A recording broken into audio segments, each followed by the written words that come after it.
I'm ready, and you? Yeah, ready when you're ready. I'll press go live. I've pressed go live, so it should be live. Hi.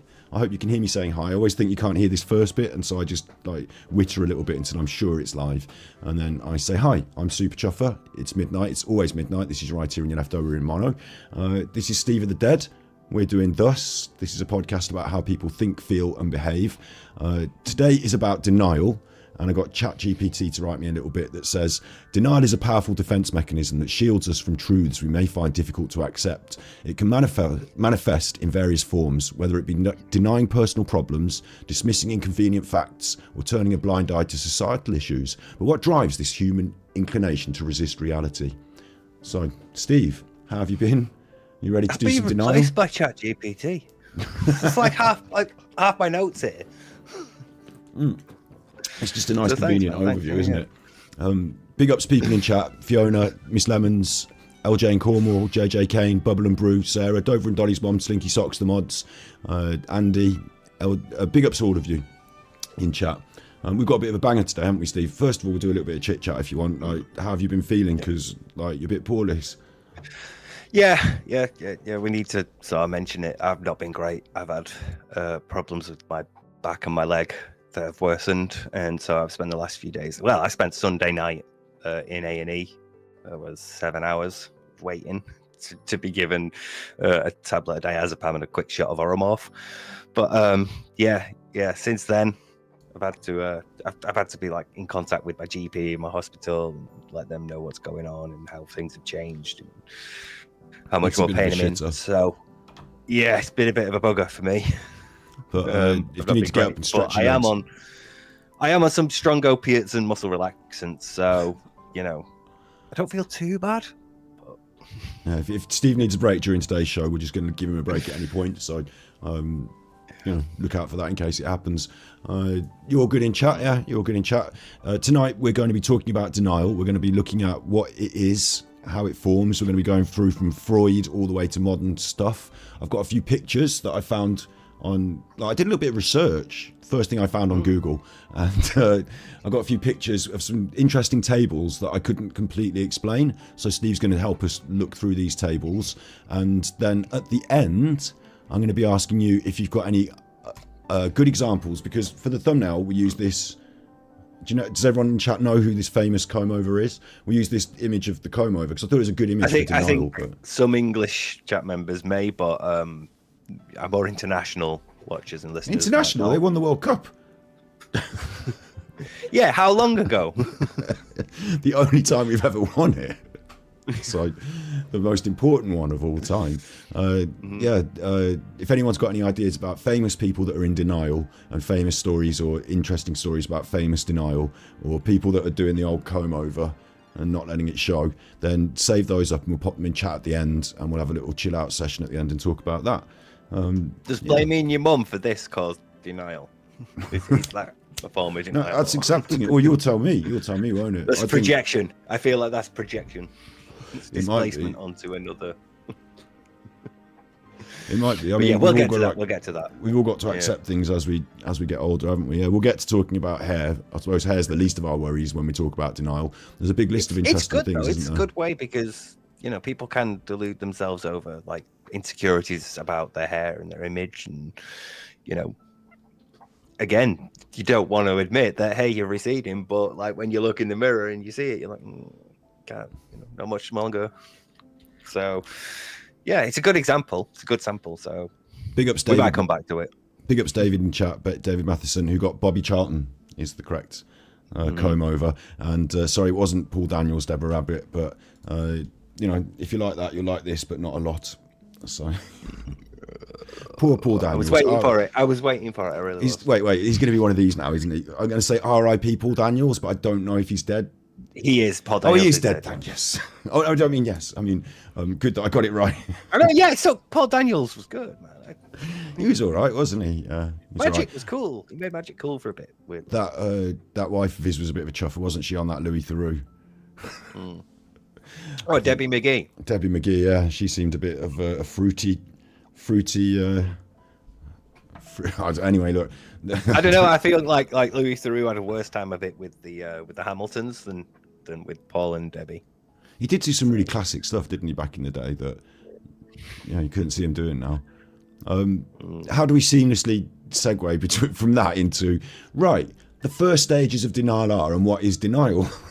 How do I segue from that? I suppose Louis Theroux met a lot of people in his time that were in some form of denial, and I think yes, well done, good segue. I think in some ways, Steve, isn't denial a natural human reaction? Should we start at the start and then take it away? My name is Simpson Bartholomew J. That's Bart with an R and a capital B, then Simplus S-O-N. Simplus S-I-N, that's me. Introduction aside, let's all move along. You can all start along at the sound of this gong. Once upon a time, about a week ago, all of a sudden, trouble started to grow. Alarm was buzzing. I was snoozing. Supposed to get up now, but I was refusing to let reality be covered intrusion because he dreamed dreamland. I was snoozing. The buzz kept buzzing. My head kept buzzing. Gave the radio a trial. Heard an explosion.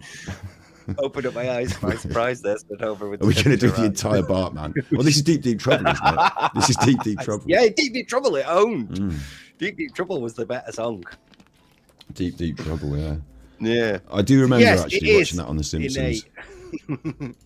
Yeah, God, we were around when like The Simpsons really kicked off and became a thing, as opposed to like the shambling corpse it is now. But, yeah. As an innate defense mechanism, denial is just one of many sort of like weapons in our arsenal when it comes to ignoring the objective reality of we're all going to die. Because there's a lot of things that we have to deal with the knowledge of that aren't really nice to deal with, and they can be like mini like personal things like, oh, my hair looks a mess, or I've got a spot on my nose, or just little things like that. Or they could be the huge existential things like the meaning of life and how it's we're trapped on this rock alone in a vast infinite universe that might be empty for all we know. All sorts of existential stuff, the meaning of life and how we're going to die and everything. So we have inbuilt defense mechanisms to help us deal with that stuff, and they could take a couple of different forms, but they do appear to be innate. We don't really have much control over them. We can consciously develop our own. Like we can say, I'll have a cigarette at times of stress, but typically they are subconscious. They develop on their own, and we don't really have much control over them until we have to consciously deal with whatever it is that's causing us anxiety. So, they're at least innate. They're in all of us. So what we're saying is that we're human. We're going around, and there's stuff that we don't really like to face. From what I was doing some reading, and then I got a bit stuck, didn't I? And I had to enlist your help as a researcher to teach me the stuff which I'm going to learn about today. So I got this first bit, I think, all right, which is that things are stressful. We don't really want to have to look at them and stare down, into the pits of despair all the time. And some of them are real things that just go on. So we kind of have them going on around us in life. And so to avoid staring down at the pits of despair all the time and staring at the worst things, we have mechanisms either that we deliberately do, like you suggested, smoking or whatever, or don't deliberately, or like happening subconsciously, that keep us from facing the stresses. And that in itself isn't necessarily denial, is it? That's like what we call a defense mechanism. Am I right? Yeah, that's not necessarily denial. It is what you would term a defense mechanism. Denial itself is a defense mechanism, but sort of what you're describing is more akin to, say, suppression, where you're aware of it. You are not ignoring it, but you are downplaying its significance and its like importance relative to you. Say, climate change, this is a really big issue that it can feel difficult to feel like you as an individual are having a positive effect towards helping deal with. So you might, for the most of your day, downplay it. You'll be like, I'll do the recycling and I'll do what I can. I'll walk instead of using my car, whatever, but you're still going to go to work and be worried about your job and the pressures there and, the money and that you're making and like what you're going to have for dinner later that night and, pain in the back or whatever. There's going to be more immediate personal worries that will supersede it, but you are still acknowledging that it's there. That's suppression. Wait, before we get into the different, because we've got this table with these different kinds on, and I'm going to walk us through them, or you're going to walk me through them. Before that, there's this three questions that I've got at the start. So what is denial? What is a defense mechanism? And why do we need them? So we're quite clear now, aren't we, on what a defense mechanism is? Do you want to give me like a short definition of what you think? It's a way of coping with the associated stress and anxieties of problems and the realities of life. Right. Because That's some quite things cool. can cause Yeah. us stress. It's a way of coping, right? So we need defense mechanisms because there are stresses and we need to cope with them, yeah? Like there are healthy ones as well as unhealthy ones. Yeah, we should point out, that some can be adaptive and some can be maladaptive. It very much depends on the person, the situation, what the worry itself is, how they develop, all sorts of stuff like that. But generally, some are good, some are bad, depending. And so denial is the overall term for a lot of bad ones. Yeah, basically, any that tend to involve either distorting or ignoring reality tend to be grouped under the umbrella term of denial. But again, denial will take many forms as well, so we're going to get into it a bit later, well, soon-ish. But there's a number of ways that denial can manifest itself.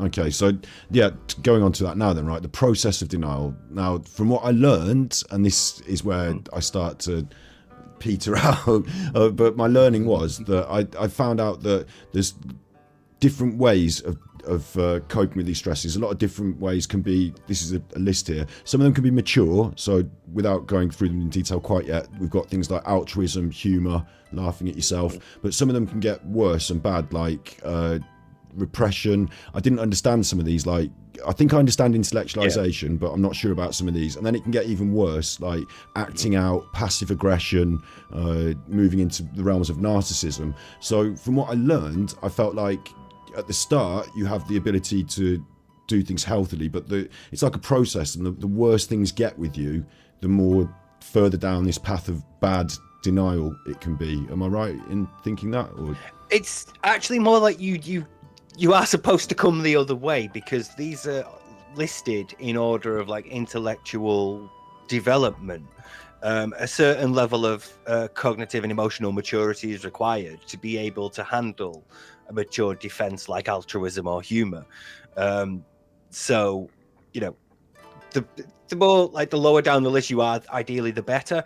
And it's also, I should point out that some of these you will feel regardless. You could be very emotionally mature and responsible, and you could be very well developed, but you can still repress things, or you can still feel the need to intellectualize your emotions away. They're not necessarily unhealthy. It's the preponderance of them in response to stimuli that ultimately distinguishes whether one is bad or good.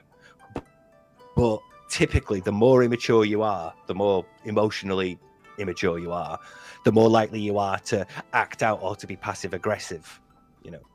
Whereas the more emotionally mature you are, the more able you are to suppress something or deal with it altruistically or use it to motivate you to better yourself. So, this is sort of on a rough scale of development.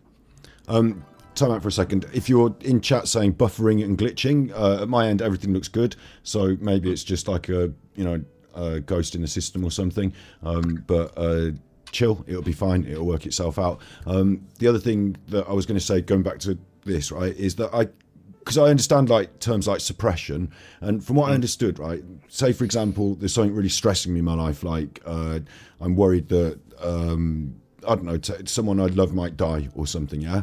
So at first, I might try and push that down and say, okay, don't think about it, let's ignore it, let's like distract myself. So that would be like suppression. And then I thought that once I start doing that, like bottling things up, it can get worse into terms of repression, where I'm not even thinking about it now.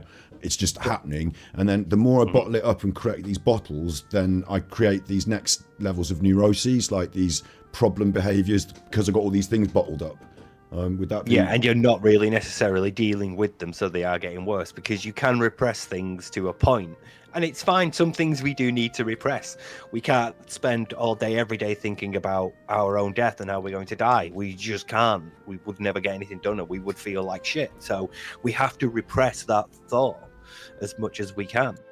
But other things, it's not really okay to repress for a long period, because sooner or later you have to deal with it. Like, you shouldn't really repress grief, because eventually you do have to deal with that grief, and repressing grief can lead you to behave maladaptively or in a way that's self-destructive. So it's really, they're not all ideal for every situation. With that premise, like bottling things up can create the denial, is the denial that creates the bad behaviours, or the neuroses, I guess, to use the right word.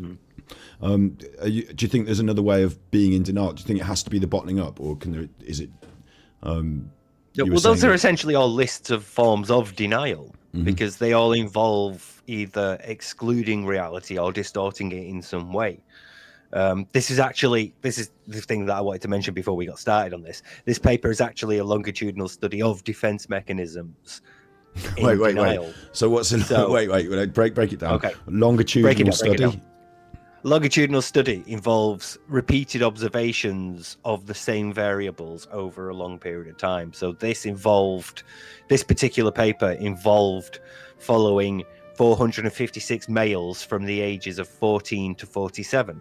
And I don't mean like the group was aged 14 to 47. I mean, they started at 14, and then at periods throughout their lives, they were interviewed until around 47. And then this paper was obviously, the data was analysed. So it's sexist then, because it's just men. Essentially, it's just males, yeah. But it's looking at like how men develop defense mechanisms socially. So a lot of things were like examined when they were doing interviews, like their social and occupational functioning, their drug consumption and alcohol consumption. But amongst the study, 24% of participants met the current DSM criteria for personality disorder, and these tended to skew towards avoidant and schizoid types. They're dependent as well. What's a DSM?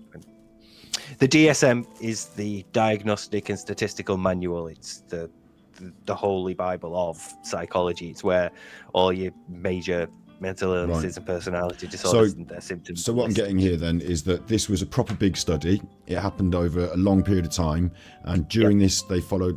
Did you say 100? 456. 400 people, of which 20 or so had mental disorders that fit the manual for these are proper psychological problems. Yeah, so various personality disorders like narcissism, borderline, and paranoid, antisocial, your various personality disorders. Almost a quarter of the participants fit the various criteria for a diagnosis. Right. And they tended to be avoidant or dependent or schizoid, which are very emotional displacement, emotional dysregulation disorders. So it also found just a couple of quick other findings as well.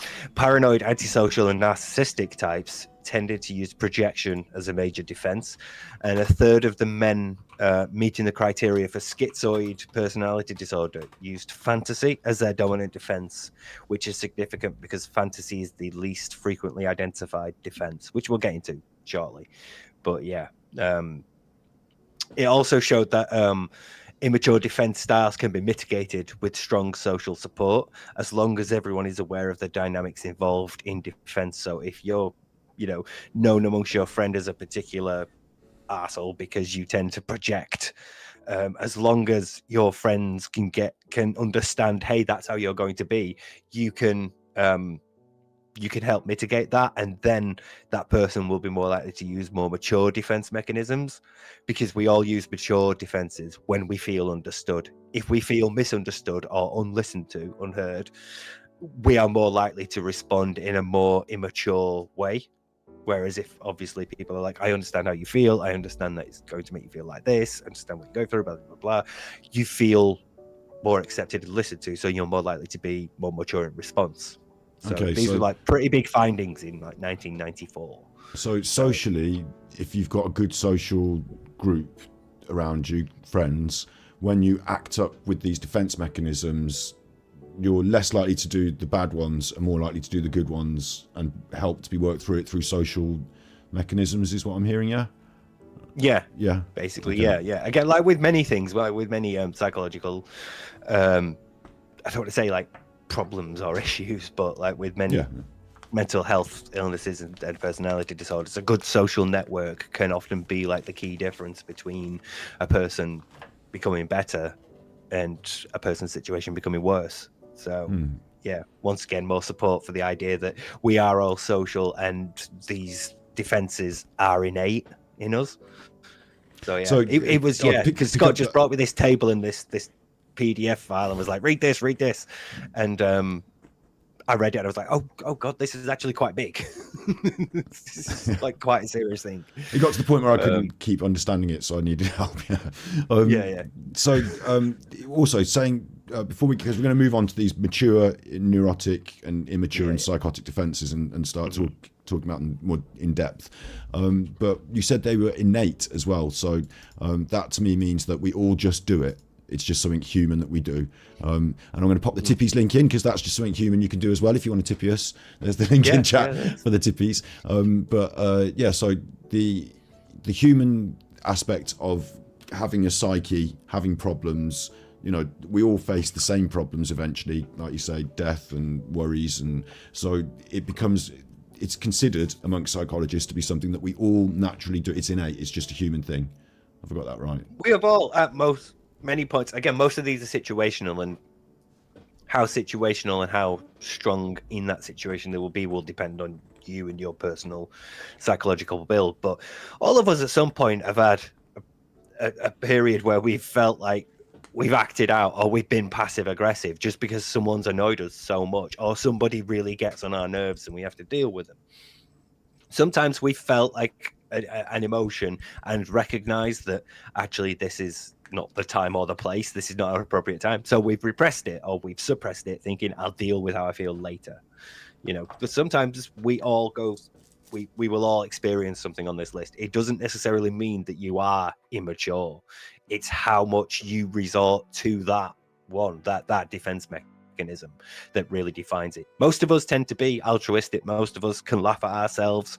Most of us are able to deal with them in a mature way. But whereas, okay, I get what you're saying. Like, just because you've done some of the bad things, maybe sometimes, or we've all done some of the bad things, we're not going to call ourselves immature narcissists or anything. But on the other hand, what I am reading is that we all do these sorts of things somewhere on the scale because we need to, because we're human. Like, it's just like a universal. It would be unlikely there'd be people that don't do these sort of things in response to stresses. Yeah. But again, you're going likely to determine the sort of quality of the person by how often they resort to immature defenses rather than mature ones, or at least neurotic ones. Okay. Some of the neuroses aren't that bad. Which way through do you think we should go? Should we start with mature and or should we work our way down from the top?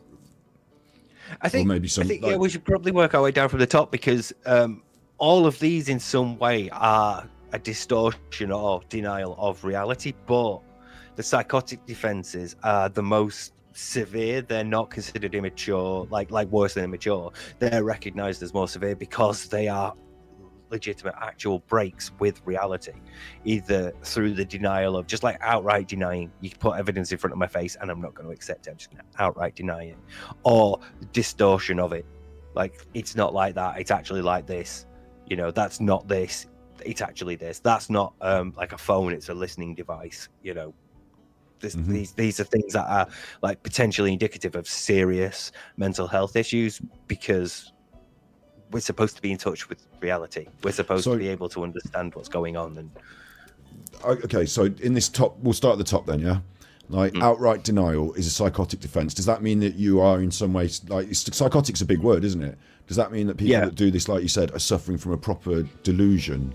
Or like it's not just that they're lying, like they're lying to themselves they believe the lie? Or? It's not that they're lying, they genuinely believe their delusion, so they cannot accept reality.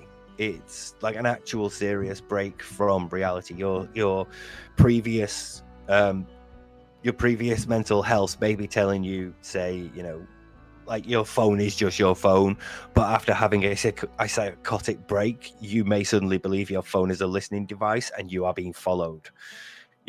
There are like ways that psychotic breaks from reality are seriously harmful, and that's why they're sort of like distinct from the others.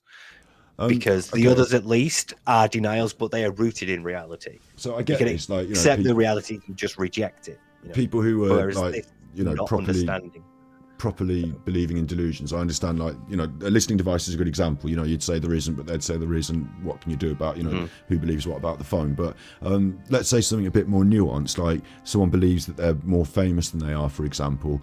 Does that then come down the list in somewhere a bit more mellow, or is it, you know, still a denial of the external reality? Or I'm also thinking of, like, when you say about distortions of external reality, like people who might be, I don't know, jealous in a relationship, and they might say, oh, I'm pretty sure you're cheating and this and that, and like, let me see your phone, like, and like they've got a denial and a distortion going on there. But is that not psychotic? That's not psychotic. That's likely to be one of the other symptoms, one of the other forms on the list, because that's probably born of something that's, you know, situational at the time. Your relationship and believing that someone is cheating is one focused thing, whereas the sort of like the denial involved in like a psychotic break, like say that involves believing your phone is a bugged device that's listening to you, spreads, and then all of a sudden somebody walking down the street is following you, or, you know, there's a cable running through the bottom of your floor into your phone. That's, you know, sending information. There's, you know, things in your garden that are listening devices or cameras or things. That those sort of delusions, those sort of breaks spread, whereas somebody believing that, say, you're cheating on them in a relationship and I need to see your phone right now, that's focused on that one thing, and it will be the manifestation of an anxiety. What about that way? Okay, so yeah, it's like, you're right, it's like the manifestation of anxiety, isn't it? I'm worried you're cheating on me, so now I'm convinced you're cheating on me, yeah? What about that? Like, because it might just not be one incident, it might continue along, like, you know, oh, every girl you meet, this person thinks you're cheating with, like, so it's not a psychotic, they're not having a full psychotic break. They've just, in my opinion, got something that would count to be like a distortion of reality or a denial of external reality, but it fits in this table a bit lower down then, yeah? Like, unless somebody's having a full psychotic break, they're not having full psychotic denial or distortion. Am I reading that right? And all of these, again, involve some form of denial or distortion, so they are sort of considered along that same line, but the psychotic ones are serious, legitimate breaks from reality rather than born of an anxiety. So I've got my next question maybe is answered by what you said there. I understood that we have anxieties about things, so then we're in some form of denial about them. But the psychotic stuff, I was going to ask, do you think that it's a build-up, like the bottling up sends you psychotic, or are some people just literally psychotic for different reasons, and as a part of it are in a very strong sense of denial? I think that would probably depend on the person, because there's several reasons why somebody might end up having a psychotic break. So, you know, that would very much depend on the individual circumstances, but it's certainly possible, yeah. Wait, so what I'm asking really is, can you send yourself into psychosis through repeated denial, like through building up of denial and neuroses? Like, because the more you have to expend to convince yourself of the lie, the more the effort and the more the impact. So at some point, reality gets harder and harder to ignore, and trying to ignore it costs you more and more. So it costs you emotionally, it costs you cognitively, it might cost you financially as well, it might cost you physically, or in some sort of like social or relationship way. You know, you might, like, parents or family members or friends might decide, I can't be with you anymore, I can't hang around with you, you're too obsessed with this thing, you know, and stop seeing you.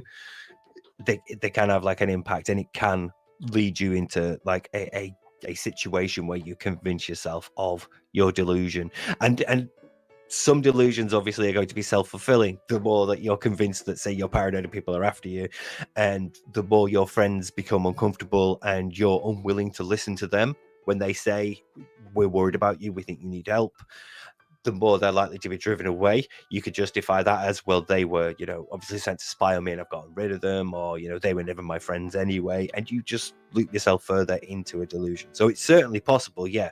But again, a strong social group can mitigate that too. So if you have people around you that can recognize you're not feeling well, are you okay, and get you some help before things spiral out of control. These things are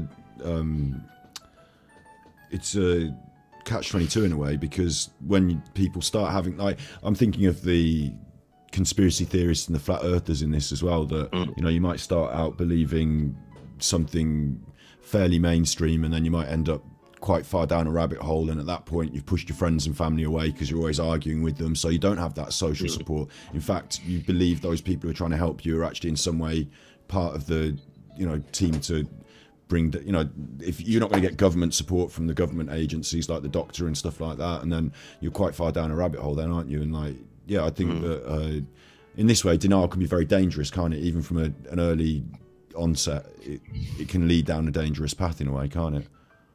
Yeah, and again, that's why it's sort of listed by mature, cognitive maturity, and emotional maturity, because the more cognitively and emotionally mature you are, the greater your social network, and the better chance you have of developing better, more pro-social coping skills and ways to avoid denial, or at least recognize that you might be in denial and climb out of it. Because that's certainly possible too. It's certainly possible for you to recognize on your own, but usually external factors are needed to help somebody once they're deep in.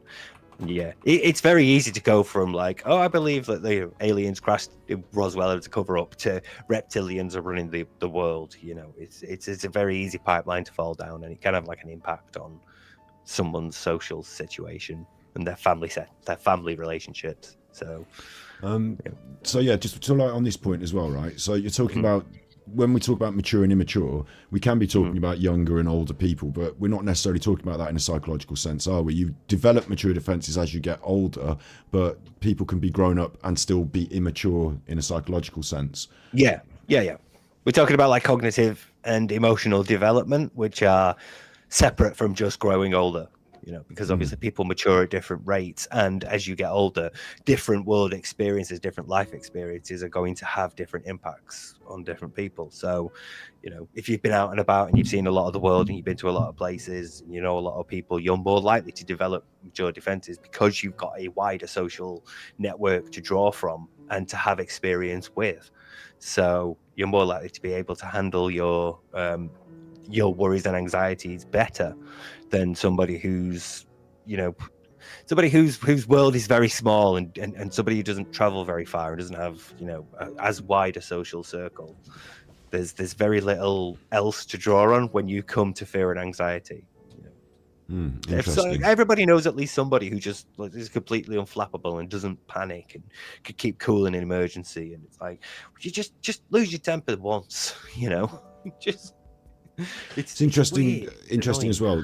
What you're saying as well, that the worldview thing is that some people have fears and anxieties about, I don't know, change or migration, immigrants, other people, other cultures, and the people that don't have such haven't met so many of those people have more of those fears, and they can be quite strong, tough people, but obviously it's a fear that they're acting out, isn't it? So in these immature defenses, right, these things are going to sound like a toddler then, are they? They're going to sound like, you know, childish ways to respond to things that you don't childish like, yeah? Childish is a good way of putting it. Yeah, there's some sort of mature in the sort of like, this idea seems a bit more complex, therefore it must be, you know, of a more mature, cognitively developed mind in there. Because like things like, you know, devaluation. Actually, I'm just going to bring it up on my screen rather than squinting to see yours. So things like dissociation, devaluation, idealization, they could be sort of more mature, but yeah, there are others that are quite, you know, sort of primal in their rejection of anxiety. Okay, should we start through then? Go through it, yeah. So passive aggression. I don't know if I've got the right. I think passive aggression is that you know something bad's going to happen to someone, but you just don't do anything. So then it happens, like watching someone walk into a lamppost and not saying, "Hey, don't walk into that lamppost." But maybe that's just a facile thinking. Maybe I'm, you know, need to be psychologically educated. What's passive aggression? That's literally passive, isn't it? You're just sort of like sitting there and waiting for somebody to trip over. Well, passive aggression is the open expression of an underlying issue in an indirect way. So, you know, if you did a painting and you were like, "Hey, what do you think about painting?" And I was like, "Oh, surprised to see you did that." You know, that would be passive aggressive, because on the surface it would seem like I'm complimenting the painting, but the underlying implication is I have a problem with you and I'm mocking your talent and what I think of you.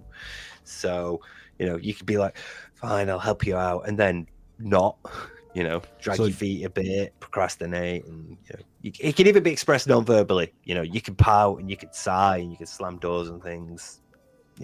So being in It's a the strop. indirect expression of something. So how does this relate to denial then? What is how does this defend ourselves against the denials, or what?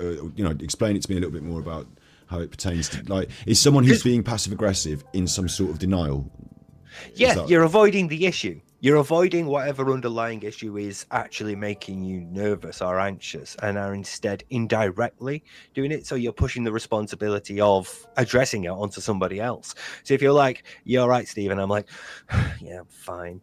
It's like, it's then on you to recognize that I'm obviously not fine, and maybe you should ask me about it. So it puts that responsibility of dealing with it onto somebody else, and then I don't have to go, actually, I'm not fine, I feel like this, because that makes me accept that something is wrong, and I might be, I might have to be open and a bit more vulnerable about it, and that's not something I might be secure or confident with doing.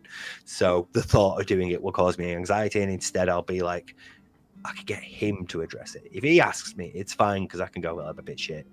But if I have to say, actually, yeah, I feel like this, that's difficult, that's different. But at least if you're the one to bring it up, then it's not on me if we end up arguing or fighting over it as well. You're the one that brought it up. So it's a way of, like, indirectly pushing responsibility onto someone else without having to say, this is the issue. Any examples of that in chat? Anyone know any good examples of passive aggression? I think we will have to bring up Dark Side Phil a few times tonight. Like, Try not to, but well, if he's good examples of it, like, he's a person out there on the internet that we can use. Did you get that clip?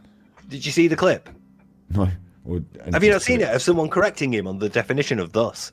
Right, no, I'd have to get that. Yeah, but so yeah, when he's being passive aggressive, it'd be like when he's giving people, like, being mean to people in chat without directly really being like saying, "Oh, that's a great advice." Yeah, except, like, it's stupid advice because I've already checked, or stuff like that. Like, yeah, it'd be stuff like, yeah, people in chat keep saying this. I've told you, I've tried this. Instead, yeah, how about I do this instead? Yeah. He's very, he can be passive aggressive at times, but again, a lot of these are associated with narcissism because they're quite immature. So expect to see a few that might remind you of someone. Yeah. So, like, passive aggressive, I think in general I get the concept, and I think I understand that it's connected to denial, and I'm trying to, like, log it in my head properly. The thing that is being denied, like, maybe I don't even know what it is that they're in denial about. They're just being passive aggressive, maybe, as far as I can perceive it from an outsider point of view. Yeah, you answering a question in chat, or? Oh, no, sorry. No, don't worry. Actually, just seeing if I can find it, but no, it's too. I'll send it you later. It's worth a watch, though. Oh, the clip. You look for the clip. Don't worry about the clip. Yeah. The like, passive aggressive and the connection with denial is that someone who's in denial will act in a passive aggressive way. I suppose I'm also thinking they're going to be, like, making it everyone else's problem. You're all the problem. This is a problem. You're doing something wrong, and this, can you not sort this out? And actually, they've got the problem, and they need to sort something out. Is that what I'm basically? Have I covered passive aggression neatly there and understood it properly? Yeah. So again, a lot of these seem like really basic things, but seeing them in this way and understanding that they are actually, coming from the wellspring of denial might make you think of a couple of different people, maybe see things a bit differently. But everybody's known someone who's acted a bit passive aggressive at times. We've all done it. It's just, again, how often you do it and how often you go to it as your preferred defense. That's the issue. And it's not like a denial of anything one specific, like, because someone's being passive aggressive to me about the shopping, they've got a denial problem with shopping. It might just be they've got something that they're in denial about, and it's coming through when we're doing the shopping, maybe. Or maybe they've got a problem with you, and they want you to sort of, like, be the one who does the work of uncovering it, because they just don't want to outright say it. Okay. So if you could be manipulated some way to sort of, like, broaching the issue, it takes the responsibility off them, and therefore they can feel okay about going, actually, no, I've got a real problem with you. You've been a shit with me recently, you know. Okay, passive aggression, tick. Acting out. Now that seems a bit vague, but I just think of like a kid, just like, you know, messing about and I won't. I don't. Like, what's acting out? It is what it sounds like. It's acting out in a way that sort of like exaggerates an issue somewhat.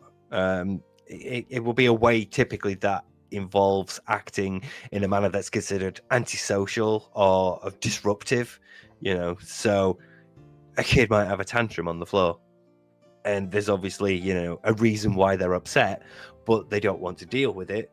So instead, it's easier to just scream and cry. Maybe they want the toy, maybe they're in a mood, maybe they're hungry, you know, but they just don't want to tell you. They're just in the middle of the supermarket at a time when it's most socially inconvenient. So acting out also, it depends on society's norms and values as to what's considered right and wrong. But if you're breaking the norms and values of society deliberately, it might be that you're in denial of your own problems. You want attention, for example. Yeah. I mean, the Sex Pistols swearing on national TV might be a good example of this, because it was very much a response to, you know, societal standards of the day, and in the face of criticism. Like, they were goaded, weren't they? Was it? It wasn't Johnny Rotten that swore, was it? I can't remember which one it was that actually swore, but they were being goaded into swearing by the host of the show, and so they did. You know, in sort of like well, clearly we've got a problem with you, so we're gonna act out like that. In a way, it can become a self-fulfilling prophecy at times, because too often in fact, this is called labeling theory. Too often you can like assign someone a label or a name, and they will end up acting in that way because you call it. So I'm also thinking of like acting out, like you said, about throwing a tantrum. Like, grown-ups can do this too, can't they? So like kicking up a big strop, like ruining an event, walking out, like over dramatic responses to minor grievances, like acting out until you get what you want. Maybe other people have to kind of, like, you know, placate you in some way, so you stop acting out. It's meant to be disruptive. It's meant to disrupt like everyone around you. You know, you are acting in a way that's contrary to. So if you're at a party, for example, and everybody's, you know, having a good time and that, and then you start kicking off because, you know, maybe you're having an argument with someone and it just escalates, it gets worse, and you start acting out because this person is so, you know, you hate them so much, for whatever reason, they grind your gears, they really get on your tits. So you start acting out and you make it clear the issue is with them, you know. So people don't look at you, they look at why you are acting out, and it's because of them. You say they're the reason, but I don't want to deal with it myself. I want other people to think this person is a shit as well. So, you know, I want to bring attention to my issue, my problem, and I'm kicking off, but I don't want to deal with it myself. I'm denying like that impact in that way, and I'm going to try and make it everybody else's problem, so they all know it's a problem and they can all do something about it. A lot of these involve displacement. Like I said, we're either denial or distortion, but a lot of them involve displacement as well, which is, again, another thing we're going to come to in a bit. It's interesting. So I'm thinking of times of stress as well, when people are faced with stress, like they might throw a big wobbler or like throw a tantrum. Like, it's a childish form of defense against the stress as well, isn't it? Like, I can think of loads of different personal stories, but I don't know, like before an event like a wedding or a funeral, people get more tense, and like there might be a big row over the you know, the bacon, or the, you know, something quite mundane might turn into quite a big the colour of the napkins on the table that are in each wine and it's because people are feeling stressed about something, and it's come through in this moment of acting out about something minor and throwing this tantrum around. Like, I can kind of perceive that in terms of a defense mechanism and in terms of denial. So, and also, does that mean if we see people acting out, is that like a signal that they're in some sort of denial, like in general? Like, do you think? I'm not entirely sure in general, because there's like there's a few reasons why someone might act out. So it's not just it's not diagnostic thing. on its own, it's probably not like a marker of this person has immature defense mechanisms. But the other way around, if someone's in denial, they'll do a lot of acting out if this is their feature of their defenses. Yeah, because again, it's a way of avoiding dealing with it by making a scene and not sort of like looking at the reality of it. Instead, you just make like this massive drama out of it, and then along with that, if you're the sort of person who feels like I need sympathy a lot of the time or I need drama a lot of the time because it makes me a victim, those help. Acting out helps because it makes a huge drama out of everything, and now all of a sudden everybody's like, oh my god, have you seen this person acting out? So yeah, I'm sure we can all think of examples of people like that, especially on the internet. A question from ACW that I want to put to you about psychosis and denial. She's asking, are we of the opinion that people experiencing true psychosis are capable of denial, and are people who are in psychosis in denial, like going back to that psychotic bit? Oh, that's a good one, because I personally think that you are in denial ultimately. Saying denial carries certain negative connotations, and I want to strip it of that, because in its purest clinical setting, I mean literally a disconnect from reality. And if you are truly psychotic, you are therefore in denial of reality. But that doesn't mean that you can't be worked with to break that psychosis, and you will not remain and you won't remain in denial forever. You can be helped from that situation. But I don't feel qualified enough to give like a more definitive answer than that. I'm sorry. Perhaps if I had a clearer head, I might, but no, that's cool. It's quite a complex thing. That's a very heavy, complex psychosis thing. in That's itself a really good episode. question. Thank you. So moving down this list of immature defenses, so we've got someone who's being passive aggressive, they're acting out, like we can totally visualize those people and understand what they're doing, and understand how it is a form of them denying their own problems and making it everyone else's problem, and taking the light off their own problems and shining it on everything else, and creating this other big stink that everyone else has to deal with. Got that. Dissociation is a bit more confusing for me. I was asking you yesterday, wasn't I, about like to me it means like a break from reality, like a dissociation of self, like people wake up and they, from what I've heard of dissociation in psychological terms, they feel like they're somebody else, or like, and that seems quite a serious one. So is it what I'm thinking, or is it something a bit more mundane? No, this one is actually quite serious. Dissociation's weird. You feel like you're a passenger in your own body. Is like the way I sort of experienced it. It's very odd. It's a defense mechanism that involves like cognitively removing yourself from the situation. So it's not the same as like how psychosis is an denial of reality. It's like it's a conscious attempt to remove yourself, so you ignore things like environmental cues like sound and temperature and smell, and you try to ignore what's going on.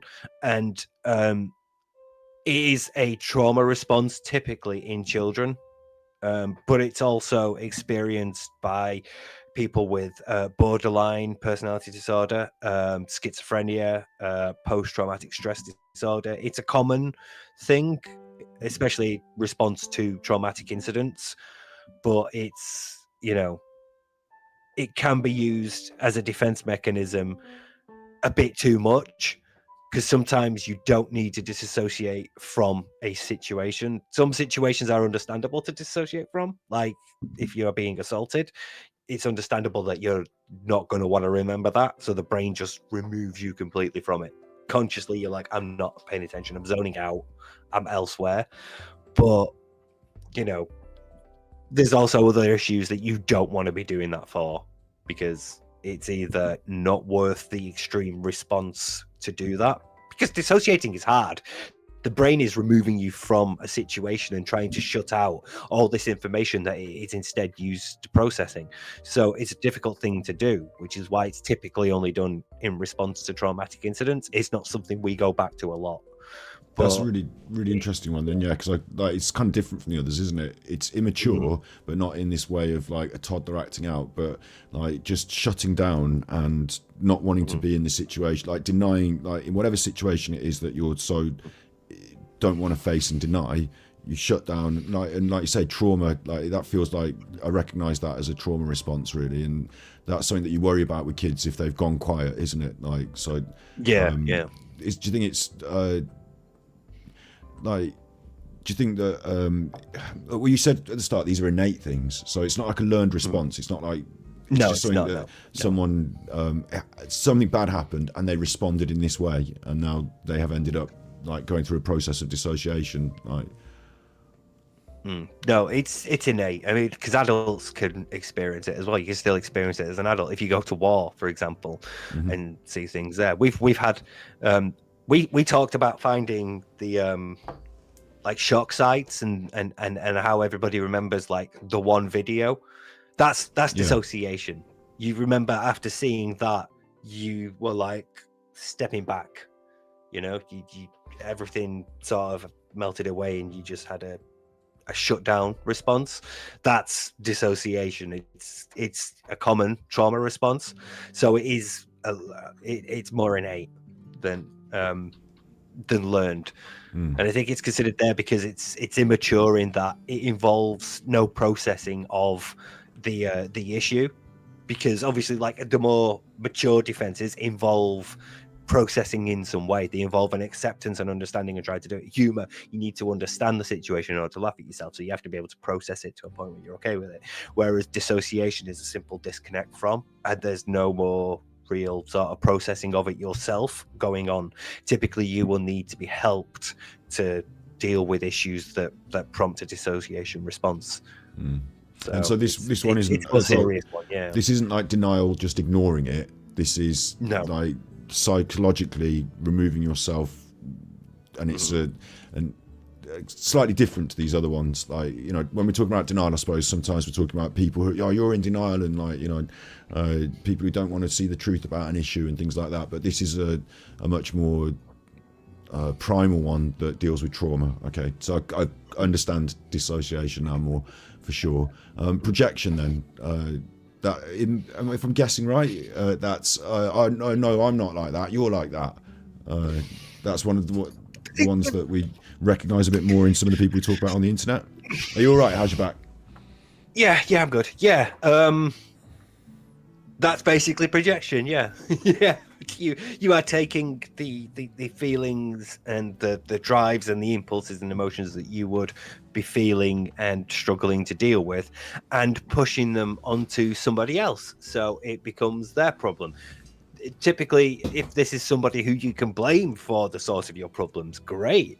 But yeah, it involves putting things onto somebody else so that you can then process a resentment towards it that way. You can externalize it rather than having to internally deal with it. So, you know, if I put something on you and I'm like, yeah, Scott, he's just, he does me in how much Lucasade drinks, you know. Oh no, yeah, if I said the amount of like the chocolate oat drink that you have, and that's like putting my insecurities about how much Lucasade I might drink onto you, and that's how I deal with it. So, you know, it involves some form of distortion of reality, because I'm distorting my own qualities and yours. There's something really interesting. What you do look like, you know, like to me, there's something really interesting in the idea that you would like actually in some ways vocally, or like, you know, maybe not always vocally, but you'd say this thing that about them is really bad, but actually it's something about you that you're concerned about, yet you're able to like bring it out and say it and point it at somebody else. It seems like there's this is one, I suppose we're talking about denial, aren't we? But it seems really strange that you'd be able to like have this thing out in the conversational space, but not realize that you are the one that is completely like that. Like, yeah, basically, yeah, it's it's the form of denial of like ignoring that this is a quality in you that you don't like dealing with. So if I worry about the amount of lies that I've been telling to people, I might project that other people are liars instead, and what they're saying is lies, and whatever I'm saying is the truth. So you should ignore them because they're liars constantly. And that way you're not thinking, well, then Steve's a liar, you know? You're thinking, oh, they're all liars, right? Then Steve must be telling the truth, you know? It puts the responsibility for dealing with this massive insecurity onto somebody else, because they then have to go, nah, it's you. So, and it's also, I understand why it's an immature one, because it's like you're saying, it doesn't require much thought, does it? It's very straightforward. Whatever the thing is bad, they are the bad thing, and like that's it solved then, I guess. Yeah, basically, it's dead easy to do. So there's very little thought required, again, because you're not considering it internally from your perspective. You're not dealing with it. You're just projecting it outwards. So again, with the immature defensive, I'm going to say passive aggression, acting out, and projection, they all sound like they go in the same sort of bucket of someone who's a bit of an arsehole, saying all this stuff, causing these problems. It's always someone else's fault, you know, and all that stuff. The dissociation is a bit more particular to a trauma. This last one on the list, it says autistic fantasy. It does. We should point out this is written in 1994. There has since been 2 revisions to the Diagnostic and Statistical Manual and to the ICD. I keep forgetting what it stands for, but it's ICD 9 in here. It's listed as ICD 9. It's one of the references. It's basically, it measures prevalence of illnesses rather than symptoms and causes. The Institute for Clinical Diagnosis. Just I'll say that, and then if people don't Google it themselves, I sound like I know what I'm talking about. So. That's on number 11, whereas in this paper it's number 9. So yeah, there are a few terms like hypochondriasis and things like that that are not as used nowadays. But what this means is just daydreaming. It's retreating into a world of fantasy. That's just straight up denial of, I'm not even going to think about it. Instead, I'm going to dream about a more idealized reality where I don't have these problems and instead everything's great for me. So okay, so I'm going to do a personal story here, yeah. But it's going to make me sound stupid. But I was only a little kid, so this is an immature defence, isn't it? Like I remember at times I would be in my bedroom and I'd have like a little football and I'd pretend I was kicking it into the goal, and I'm winning the World Cup, and like I'm the best footballer in the world. And for that time while I was playing that childish game, I'm having a fantasy break from whatever stress and problems are actually going on in my life.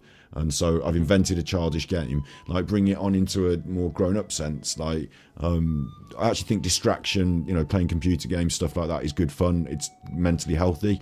But this would be sort of, I don't know, I want to say Christian, although maybe he's probably a bad example. But like developing like your own delusional fantasy world about like what's going on and who you are, and like sit there daydreaming about it and picturing yourself in that position. Then like there's a difference between childish play and fantasy. Yeah, rather than making effort to change or improve your situation. Instead, it's just easier and nicer and more comfortable to live in this world where you think you're great and everything's great. So there's definitely a difference between this and, for example, doing Dungeons and Dragons cosplay at the weekend, like where you're literally fantasy role playing, and like there's a difference between that that's conscious fantasy for recreation and for fun. That's not like trying to avoid an anxiety about, say, you know, a massive bill that's due. You know, that's you choosing to spend some time playing a communal game with some friends. Okay, let's talk about the bill, right? With autistic, or to just remove autistic, like with fantasy, the bill problem would be like, I'm gonna get rich. I'll probably, you know, I'll win the lottery, or I'll like, you know, a horse will come in, something's gonna come up, and everything's gonna be fine. When in actual fact, the bill is approaching daily, and you're not doing anything about it, sort of thing. Basically, because you're not actually considering the wider context of it, are you? You're not thinking about, these are the odds, it might be rigged. Chepstow 330 Sad Ken, you know, it's probably not like going to be the big winner because it's got 3 legs. You're instead thinking, when it comes for good, my life will be better, you know, rather than actually sort of doing something different, like not gambling. So it's interesting, isn't it? Like in some ways I think that fantasy world that we all have, like in play and in dreams for the future, like is a lot of positives in that. It can actually help to drive you to achieve the things you want, like to visualize them and think about them, but also spending too much time. Like, it's if you can dream but not make dreams your master, if you can think but not make thoughts your aim, isn't it? Like, the ability to face problems without daydreaming away that everything's going to be okay is quite important, I guess. Yeah, and again, it's different from like consciously choosing to fantasize, because everybody does now and then. Everybody has a little bit of an idle daydream, and everybody thinks, you know, oh god, life would be great if, you know, in an island on my own, it'd be fantastic. You know, oh god, I wish I could, you know, go flying again and see other parts of the world. And it's been a while since I've traveled. You know, everybody has little daydreams here and there, and they're nice, and they keep us grounded and they help us cope. But again, it's how much you do that compared to how much you deploy other defense mechanisms and how much you make efforts to change the situation that you're in or improve the situation that you're in, that makes it a maladaptive method, or one that's immature, because you're just not dealing with what it is that's causing you anxiety. So okay, so also what about this, right? Taking examples like Darkside Phil, his belief that he's like a bit of a big chuffer on the internet, for example, or, you know, some other people that we know on the internet that think they're a bit of a big chuffer, or people might say that they're you know, they might give themselves a cool title, or like pretend that they're more, you know, I've got a certificate in this and that, or a bit, you know, like maybe Arnold Rimmer with his swimming certificates. Is there some belief in the fantasy in some way? Like, do they end up, you know, living their fantasy even though it's not a reality in some way? Does that make sense? I suppose, yeah, in some way. It's like, particularly in the case of Rimmer, that fantasy of, I have achieved and contributed towards like the company for, you know, 3 years, 6 years, 12 years, 9 years. Ian Holmes, you know, in chat says David Brent in The Office couldn't accept he wasn't a capable, popular, much admired manager. Like, it's that sort of denial to bring us up to date with the more modern idea. Up to date. It ended in like 2006, didn't it? Well, the American Office was still modern. Oh no! Oh god! Who's the most up to date chuffer then? I don't know. Like, I just figured, it's that sort of characteristic. Yeah, I mean, to a lesser extent, they do live in a fantasy and have like an idealized version of themselves, but they don't spend as much time indulging in that fantasy compared to actually dealing with their problems. Like David Brent might believe, you know, he's more capable and more admired than he is, but he still sort of like makes a proactive attempt to make his co-workers feel better. He, you know, even though it might be a misguided and embarrassing, he's like, you know, go get the guitar. You know, it's still, he does still in his heart attempt to care, and it's just that his like efforts to do that are misguided and they come off awkward because the fantasy has insulated him somewhat, but it's not completely insulated him from being able to develop and consider problems himself and work through things himself. So, like in one of the episodes where you see him dating, he's obviously, you know, take that example, he's recognized that this is something that's in his life that he needs, and he wants to move towards changing that. So despite his idealized version of himself, he's making efforts to change and improve his situation. What about when he gets the guitar and then he goes on the music career and he does the album covers and the music video? Some of that must realm into the... It's like a manifestation of his fantasy in a way. Yeah. But, I mean, then he's got the money, and it's his money to spend, and I don't blame him. But like, the way he perceives like that music video as being cool, he's getting a fantasy world because the rest of us think it's ridiculous. But actually, maybe I'm being too philosophical about this. Maybe it's just that as an immature defense, you sit there and just daydream. You not literally daydream, but put yourself in a visual space where everything's better, and you're just like...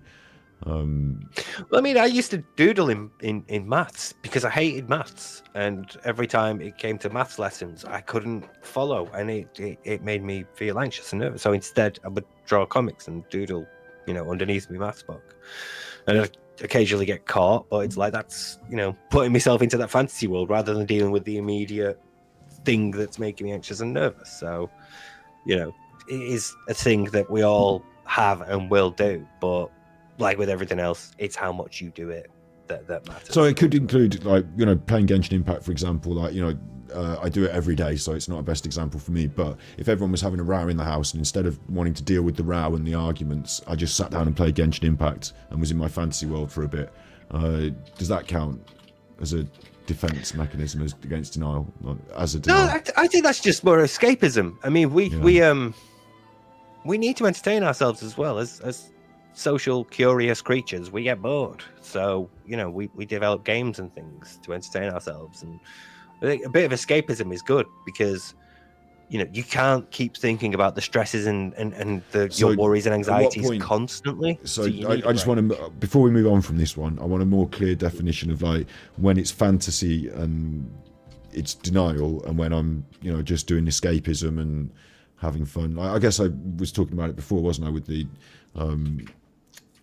cosplay analogy. I don't know. Mm-hmm. Like, make it more concrete in my mind about what is Dungeons and Dragons, like, yeah, but make it more concrete in my mind about what is a fantasy, a denial fantasy, rather than like daydreaming that it'll be all right. You've got a bill coming up, but you're not going to worry about where you're going to get the money from because the money always turns up somehow. So you're not going to worry about it. Yeah. Okay. Yeah. Like, it's denial of, like that, just straight up. Not going to worry about it. Just going to think about next. What about sense of self in this? Okay. Like, what about sense of self in this? Like, you know, I'm actually quite good. Things are going great. People like me. Like, you know, is that a sense of fantasy? If things are not going great, people don't like you.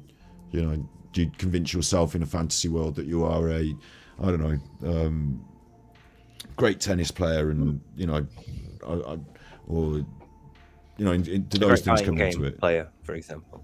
Yeah, I was thinking of the other chuffer, which I don't want to like specifically, but like a great detective, or you know, popular on the internet, or like you say, great at fighting games and popular on the internet, or you know, do you live in that fantasy world there as a denial? Is that a sense of self fantasy as well that you create around yourself and live within like a little bubble, like?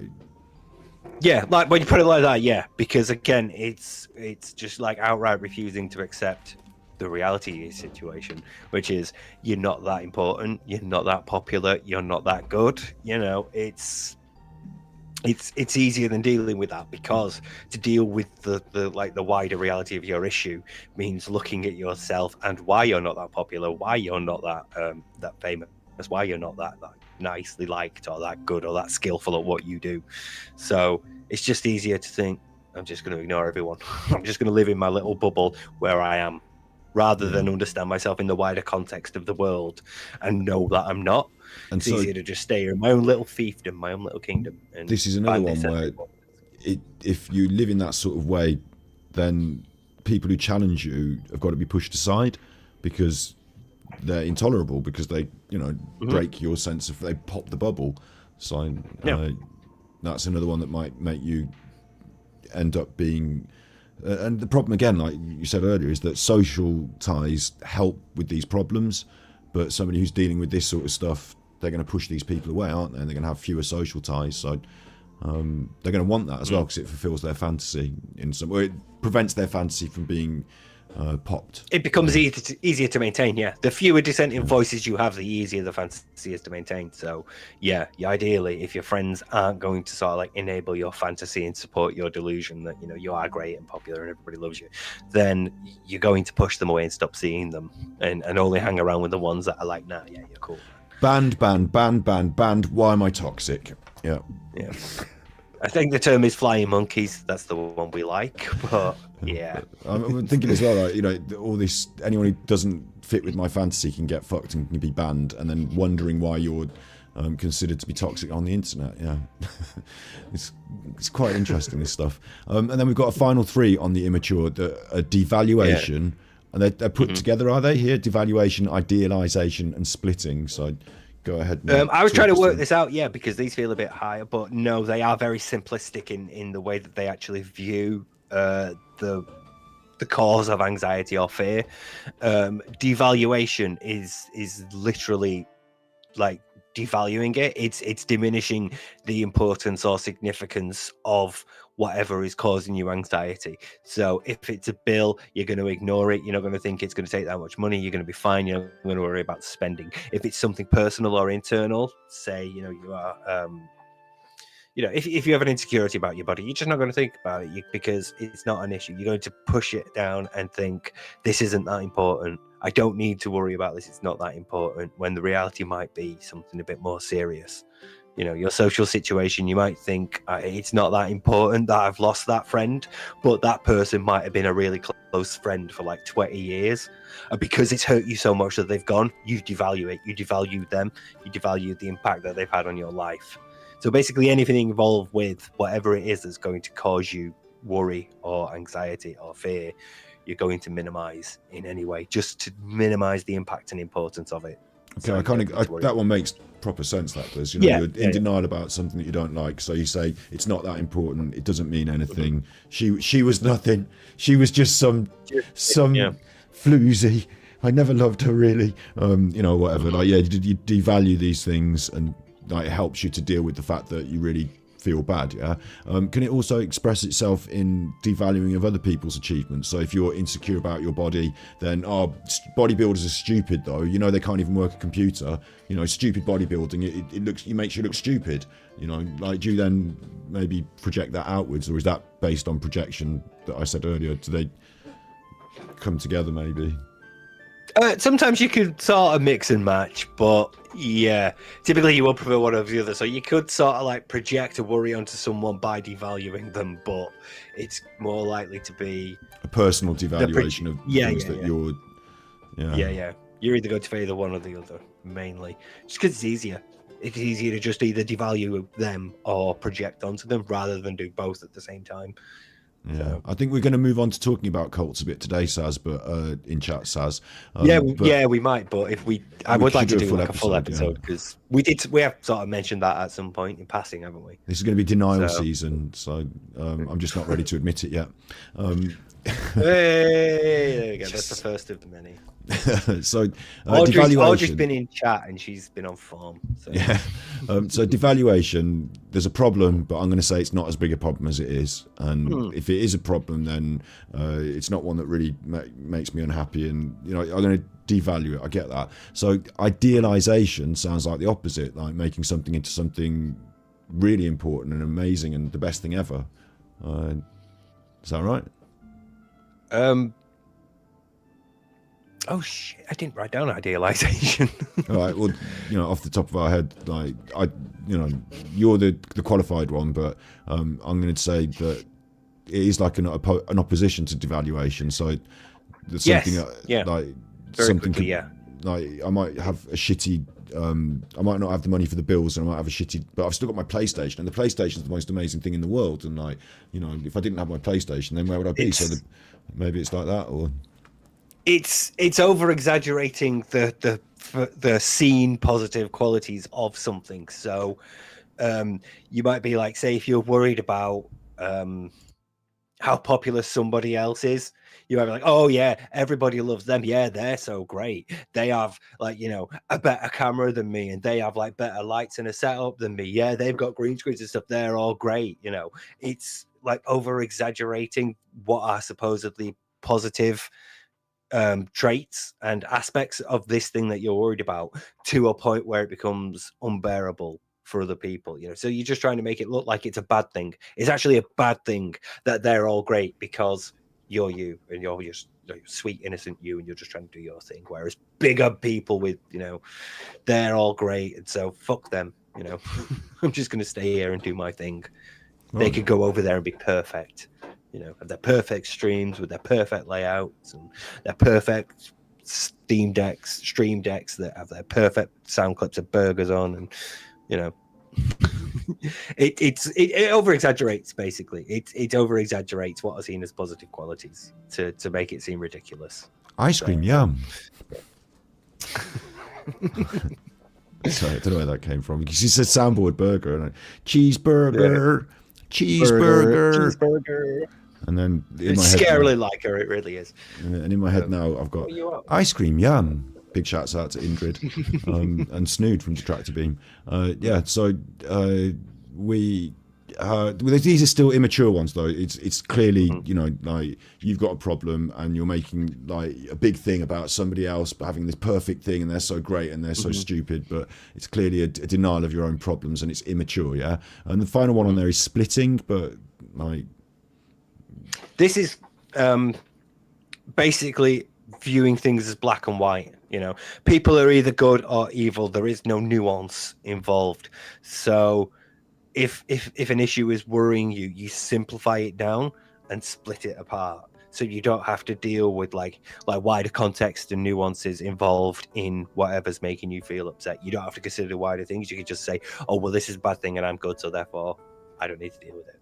Okay, right. With idealization as well, sorry, it just popped into my head that people are going to be like, you're arguing with someone and they're going to say to you, oh, you're so perfect. If you were so perfect, then, you know, why don't you do it? Or if you're so great at it, why don't you? And that's that idealization thing as well, isn't it? Well, yeah. It could be like, say, you know, if you were putting up, you know, shelves and somebody came along and said, oh, it's a little bit crooked, that you should have like measured it this way. Go, oh, well, why don't you do it then, since you're the master? You're obviously so great at this. You're the one who's the DIY expert and you had the drill. You know, it's that sort of thing. It's rather than deal with the insecurity and the insult and upset that you felt from being what you feel is criticized, you're projecting it onto them.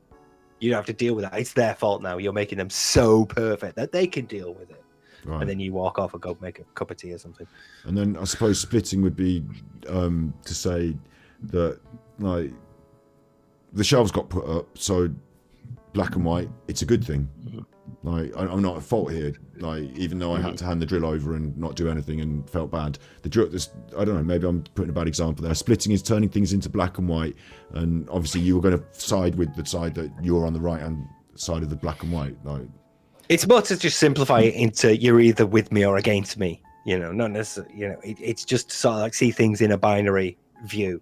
So if, for example, somebody, you know, really insulted you because they said something, it can't be that you might not have understood what they said. They might have not understood how they upset you. It's simply that person is an arsehole now. And I'm not. So I'm not going to bother with that worry. I'm not going to bother with like the upset that they did to me. I'm just going to say they're an arsehole. They always will be. They are irredeemable now. And if you agree with them, you automatically disagree with me. You know, it's that sort of binary thinking as a defense mechanism. Because again, no real sort of cognitive processing needs to happen with it. It's very, very simple and straightforward. You're either with me or you're with them. Don't need to think any deeper. So it's immature in that respect. Interesting. It's quite a simplistic one then, yeah. When things don't go your way and you're not happy with them, they fall into the category of fuck them, they're bad. And like whatever context that needs to be set up in, the defense mechanism is delivery drivers. That's a good one. Delivery drivers late. Well, they're late because they're assholes. They're fucking about. They're stopping and getting something to eat, or they're taking their time delivering my parcel because they've chosen to go the long way around, deliberately to screw me over. I'm the one suffering here. I'm the innocent party here. I ordered my thing and it should have arrived by this time, and instead it's late because the delivery driver's an asshole. And now they've sent it to the wrong house. They've sent me a picture of a porch I don't recognize. I have to go hunting for it. There's, again, black and white. I'm the aggrieved. I'm the good party. I'm in the right. The other party is wrong, and they're the ones that you should be disagreeing with. So, again, simplistic binary thinking. So it's making me think as well of arguments where people say, "Listen, do you think this or do you think that?" And then, we can't boil and I think we can't boil the argument down to whether it's this or that. But if I have to pick one, it's this. Right? Well, then this, and that's it. Argument done. And I'm like, no, there was a lot more nuance there. You can think. Do you like apples? Yeah, I like apples. Oh, well, then you fucking hate oranges, then, don't you? Right. That sort of thing. Yeah, like winning points by creating small divisions, but putting everything on the line for these two divisions. Yeah. Interesting stuff. Right. So then, how's your back going? So we've been going for over an hour now. I'm okay right now. Yeah. Yeah. Okay. Cool. Things have kicked in, so we're good. Okay. I might actually just take my medicine at this time though, because my alarm did go off. Yeah. So. Yeah. Okay. We're going to take like a shill break. Chill break, yeah. While you're popping your meds, there's a coffee. I'm going to pop the while you're popping your meds. I'm going to pop the What am I saying? the Tippies link into chat and remind people that Steve's got his own YouTube channel, Steve of the Dead. He's on YouTube. I'm Superchuffer. You're watching this. If you're not subscribed, then it's only a little button with your thumb. So you can use any of the fingers. It's absolutely optional. Make sure you subscribe to me and Steve of the Dead. Subscribe with like your little finger like that. And also, I won't show the art competition because it's going to be time sensitive. I'm having thoughts about this art competition. We're going to get it sorted this week, and we're going to be offering a prize, so look out for that. I'm Superchuffer on Twitter, and if you want to tweet me any interesting things about stuff, then you find me on Twitter. And we've also got Discord, which is an invite-only system, but you've been invited as long as you're not some nutter troll, which will just weed you out. But otherwise, you're all invited to continue conversations in the Discord, and you'll need that for the art competition in the future. Yeah. How did those taste? Better than morphine. Seriously, they gave me Oromorph, and it is awful. It's one of the foulest things I've ever had. Do you have to eat it? No, you squirt it. Like you might syringe Calpol into a baby's mouth. You have to do it like that. Yeah. No, I've never done that. Yeah. I look like a coin collector. Thanks, Louise. It's raining again. I couldn't be happier. Thank you, Sharon. Sharon Wilkinson sent tippies. Hi, Scott Steve. Great stream. Superchuffer owes 3 hugs. Thank you. I really appreciate it, Sharon. Thanks. We're doing some proper researched, interesting stuff here. And then I'm sure, like I said about denial season, it's going to lead on to further conversations and other ideas as well. You say proper research. I did this through like a fog of morphine, so I'm not entirely sure how. Yeah, but you are a qualified to my regular standards, it is. And you are answering all these questions that I've got. So we move on now to the neurotic or intermediate defences. So this is where you're not mature. You start to become a bit more obsessive. Silver Moon sent tippies. Thank you, lads. Big hugs. Hope you're both okay. Big kisses to Steve. Oh. Superchuffer owes 6 hugs. Thank you. You're all good with the tippies? Oh, I can hear the Mario music in the background as well. Yeah, which is just relaxing game music is what I like to go for, yeah. Oh, man, it takes me back. Yeah, these are a bit more neurotic because you tend to focus on these a bit more. These tend to sort of like veer a little more into obsessive territory for how much you can dedicate cognitive power towards having to process and think about. You tend to sort of go over these things over and over again. But again, this then leads on to being able to process them more because you're used to grappling with them. You've thought about them a lot, so you're used to considering different things and like how that might affect outcomes. So, yeah, these are going to be a bit more complicated, I guess. Maybe. Yeah. When you say thought, like thinking about things as well, do you mean like you're thinking about your problems ruminating over it, and like I'm assuming you don't come up with defense mechanisms, that it's still kind of an innate practice, but this maybe requires more thought to deal with these, it's not a simple concept. So in order to have these defense mechanisms, you've got to be able to think through a few steps. That sort of thing. Yeah, basically, yeah, you have to repeat it over and over again to consider, say, like, maybe if I did this thing, or what about if I did this thing, or if they only did that, rather than just either like binary splitting or just projecting or acting out. These are the things that involve some contemplation of what it is that's causing you fear or anxiety. So the first one on the list, intellectualization, I think that makes sense in this context then, and it makes sense to me. It reminds me of, again, like flat earthers and people like that who, like, they've got lots of clever things to say, and did you know about Plato, and have you seen this website, and there's like a lot of seemingly thought through intellectualization in the arguments, but really, like, it's a lot of talking, and underneath it all is a flat denial. But like, is it that sort of thing where you've got a lot of clever arguments to explain your situation away, but the bottom line is you're still in that situation? Yeah, quite close. Yeah. It's using logic and reason to try to avoid considering emotion, because obviously when when we have to deal with uncomfortable thoughts and feelings, we have to get emotional. We have to describe the emotions that we're feeling, and this is very, very difficult to do sometimes. So instead, you might try to think of more logical sounding things, more intellectual sounding things, basically things that aren't emotional and don't involve you having to deal with the emotional aspect of it. So you try to rationalize it away, try to make it sound scientific, or okay. So I'm not quite on the nose there. Then, like, it's not like literally close. Thinking up clever arguments to Clever words and things. but it's instead of feeling something and be it anxiety, worry, sadness, you go through a more logical mindset in some way and reason out that you don't have to feel this way because logic XYZ maybe. I'm a little bit. Yeah, explain it to me again a little bit. Yeah, it's thinking instead of feeling. Basically, you were trying to not be so. Say, trying to find a reason for your depression that doesn't involve actually having to explain or address the underlying issue. So you might say, well, it's expected that I feel depressed. I'm tired. I've been working a lot. I haven't been out much. And sort of let myself go a bit. So yeah, I'm just in a bit of a mild funk. It's fine. I'll be okay soon. Rather than having to deal with the underlying issue.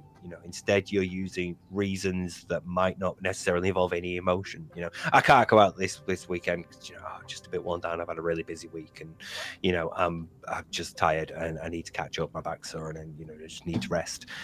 Rather than I don't feel social. I feel depressed. I feel isolated and withdrawn. But I don't want to look at that. I don't want to address that because it's too much. For whatever reason, it's too scary.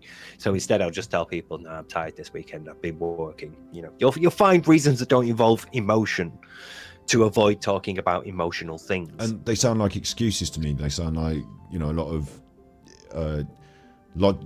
of excuses. Yeah, a lot of reasons, and instead of doing stuff.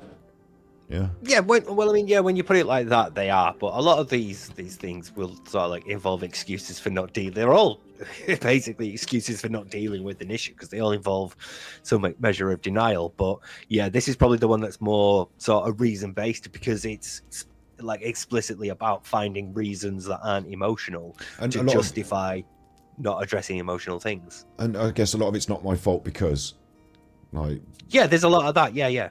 Again, if you can find external factors, great, because those typically tend to be the reasons why people don't want to say or do things. 1 second. You going out? Cat. Yeah. Go on. My cat's been really nicely in her bed for the entirety of this, haven't you? You're being really good, Minky. You're being good. Good, Minky. Well, mine cost me 230 quid the other day, so I still haven't heard back from the bloody vets. Yeah. So anyway, logic and reasoning tend to be preferred if you're intellectualizing an issue. And then it's got comma isolation. Yeah, isolation. Again, isolating the issue itself and disconnecting it from whatever you can. Try not to worry about it. Don't talk about it. Instead, we'll look at this. Right. You want to keep as few people as possible from finding out about this thing. You want to keep it to yourself as much as possible. You even this can extend behaviorally into just pushing people away. So because I thought of it as rather than I thought isolation sounded like personal isolation. I'm going to literally. We all know about social isolation, don't we? But As a manifestation of it, because it can involve doing that as a sort of a response to your desire to isolate this thing from it. Because obviously, the fewer friends you see, the less likely somebody is to pick up on you feeling upset or something going on. So you try to not talk about it and avoid it when you're with those friends. But to separate out the separate out the confusion between being isolated as an individual and the isolation of a problem, you're able, as a defense mechanism, people think their way into just say, okay, so for example, there's lots of different problems in life and they're all interconnected, but this one thing, I'm just going to put that away in the box. We're not going to talk about that problem doesn't exist and everything's going to be fine. It's a way of isolating a problem that you don't want to face and removing it from your like, and as much as possible from your thought and everything else. Yeah, just keep it in its own separate little box. That way you're not repressing it, you're not suppressing it, you have just like basically excised it from everything around it. And that way you reduce the amount of the possibility that somebody will find it or discover you doing it. You know, if you can isolate it when you're around your work friends, then they're probably going to see it. And if you can isolate it around your social friends, they're also probably not going to see it. But So it's hiding stuff. stuff. You could also... It's basically, but it's not like born out of malice or the intent to deceive. It's more a preservation thing. What about this as an example, right? When they get bit by a zombie and they don't want anyone to know they've been bit by a zombie, so they hide it under their sleeve and whatever, and they're just in the camp with everyone else. And, you know, it's sad because, you know, you've been bit by a zombie, but you don't want to face it, so you just hide it from everyone. And then later on in the film, you know, you see them pulling it back and it's got a bit worse. And, you know, it's like a problem that you're hiding from everyone else and yourself, like... in that way. Yes, no. Sorry, I was just dealing with a comment in chat. Sorry. Okay, yeah. When I say someone in denial, I mean purely psychological definition. I don't mean to dehumanize anyone or diminish anyone's humanity or in any way sort of like, you know. Well, we said at the start that everyone has to deal with things and in some form has to exhibit some form of denial. But the issue is, it's like I'm using terms like denial and psychosis and things like that in purely psychological terms, not with the sort of like subtext of a person who is psychotic. I'm talking about delusion is it has a definition. Psychosis has a definition. Things like that. These aren't meant to sort of like say people who are like hospitalized for psychosis are in denial.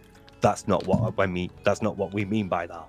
When we say a psychosis, we are talking about the definition of psychosis, which is a break from reality, and how that is a denial. So, I apologize for like if it came across like that. That certainly wasn't my intent to do. No, to, I think to we're come all across good, like that. But I think we're all good. Yeah, I think bring me back to this that example of isolation. Am I right in saying then about this zombie bite thing, like not telling anyone about it, hiding it from everyone? Like, is that an example of that? I don't know. I probably would say that, but yeah, I mean, in that situation, you should probably let everyone know and accept your fate, because it's either you do it now and get a quick bullet to the head, or it's going to happen later and they're going to have to put you down when you are a zombie. Or I suppose you could make a last stand. I suppose you could be like, the one in the garage holding the grenade, ready to, let it all go. One last sacrifice for the group, but but I mean, would it be an example of denial, isolation, into like not showing people that you've been bitten? Yeah, but that would be isolating that one problem. Isolation would typically more be like, again, trying to avoid people and trying to avoid discussion of the topic. So like if discussion of the topic did come up, you try to steer it away as quickly as possible. Right. Like, so tell me how you feel. Oh, never mind that. How are you doing? It's been a while. You tell me about your mother. You might try to like steer the conversation back away from it rather than, the other extreme is trying to avoid that person altogether. But, more subtler sort of behavioral ways of isolation would be stuff like steering conversations away and trying to meet in places that don't remind you of that thing, and trying to do things to basically cut it off from as many related things as possible. So you might not see someone at work, or you might not speak to somebody, but you're trying to keep this thing under control and personally to yourself, so you could deal with it on your own rather than have people in dealing with you. It is common amongst people who have depression and anxiety, people who tend to sort of like socially isolate as well. So it makes treating depression especially difficult, because people with depression, when you've got depression, and especially if you're in some sort of therapy, you have to talk about traumatic things. Sometimes you have to talk about these things that you might think are deeply personal and you have isolated from other people. So it can be a difficult thing, but it's common amongst those more than sort of like, say, narcissism. Narcissism uses more immature things, but with depression, you tend to want to isolate things a bit more because it's easier. Nobody has to know. Then nobody has to ask you questions, and you don't have to have difficult conversations. That's a really interesting one. Okay. Next, repression. And I think repression is a subconscious form of just not viewing, pushing it down, not facing it, not accepting it. And it happens without you thinking about it. So... usually, it happens without you thinking about it. It's subconscious. Like we distinguished earlier with suppression, repression is subconscious and is an attempt to avoid dealing with thoughts and feelings rather than suppression, which is trying to make sure that they're done appropriately and healthily and constructively, which we'll get to later. But yeah, repression tends to be a bit more harmful because you're still ultimately not dealing with the issue, you're just putting it to one side, and oftentimes these are issues that if you don't deal with them, they will get worse, they will fester, they will grow, that you will start thinking about them more and obsessing about them more. You might have more intrusive thoughts more often. Repression is difficult. So it's listed here as a neurotic defense, like as in something that, I guess I don't know a definition of neurosis necessarily, like a mental response, like a negative, I guess, mental response. But I see it as something that happens automatically. Am I right? Or wrong in saying repression? That? Yeah. Typically, it is. It's not something that you can consciously choose to control. Again, it's sort of related to what was it? Dissociation and we mentioned it earlier. Where is it? Dissociation. It was dissociation with trauma-related things. Repressing traumatic thoughts and feelings is a coping method that has both adaptive and maladaptive benefits, because everybody needs to repress some stuff sometime. We can't be dealing with it constantly. We can't always be dealing with whatever we're feeling with at the time. Like especially if, say, for example, you're in a service job, you have to work with customers and you're depressed and you feel like shit, you have to sort of like put that to one side. Is that suppression or is that repression? But yeah, it would mainly be suppression because you're doing it consciously. But it's the same sort of thing, only subconsciously. You don't really have control over it, So it's a hard one, that, because you don't know what you're really like. Do you not like? You probably don't know what you're repressing. Neurosis, I've got as an example definition. Sorry, a mental condition that's not caused by organic disease, involving symptoms of stress, but not a radical loss of touch with reality. So it can be things like anxieties, obsessive behavior, hypochondria, depression.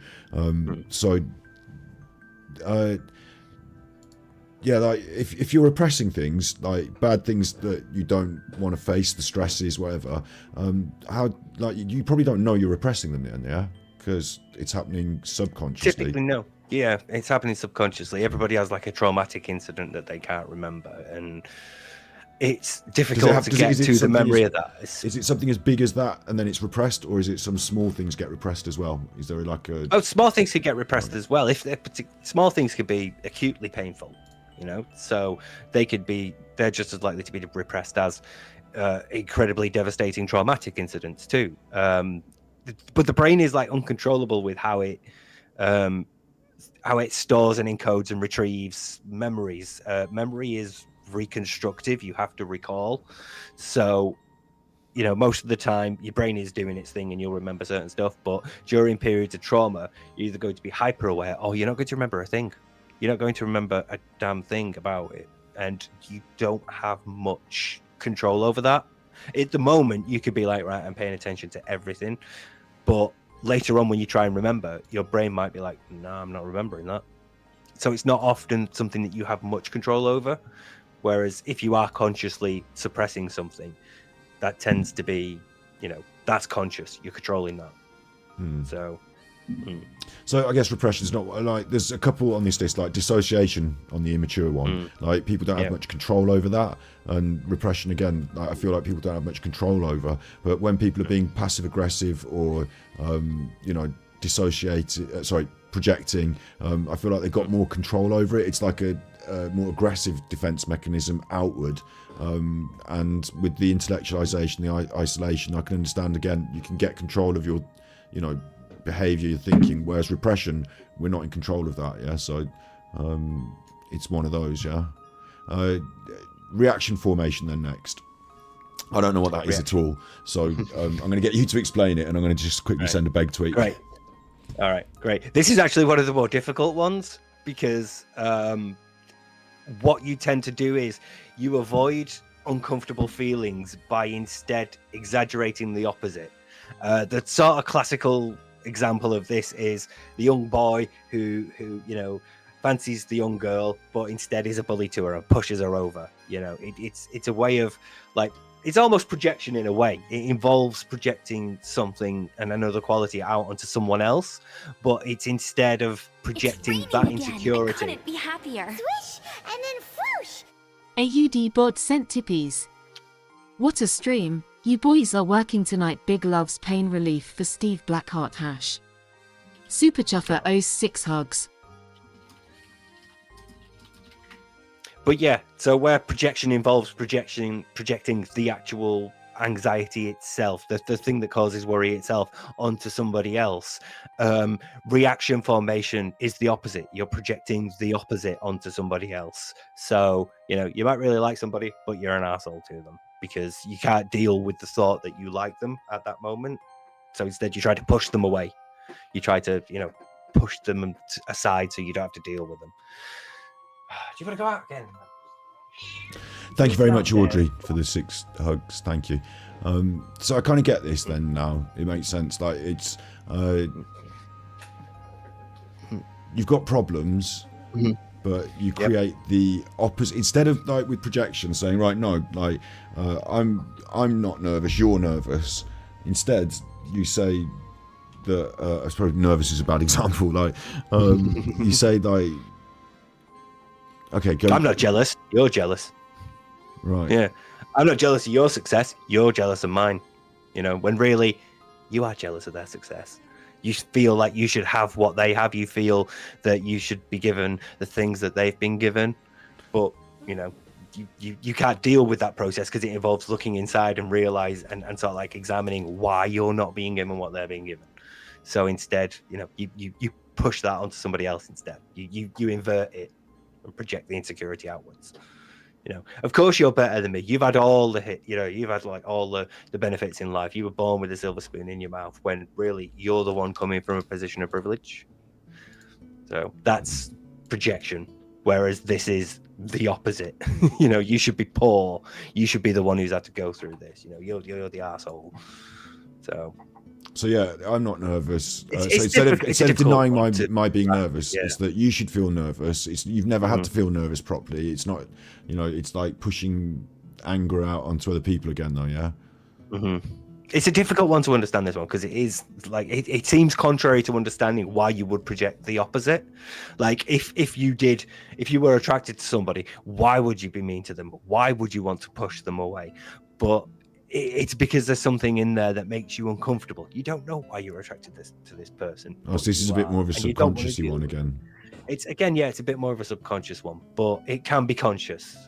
Some of these can be subconscious and some of these can be conscious at the same time, depending on the thing. Obviously, your more traumatic responses tend to prompt more subconscious responses, whereas things that you could dwell and ruminate on tend to prompt more conscious ones. So this one I'm starting to like think about and understand. Right? No, wait. This is cool. Like, so when Darkside Phil doesn't want to watch the kissing on the computer games, like he's having an over negative reaction to something that actually he might want to actually, the denial is that I actually would quite like kissing, but instead there's having to be this over negative reaction about something.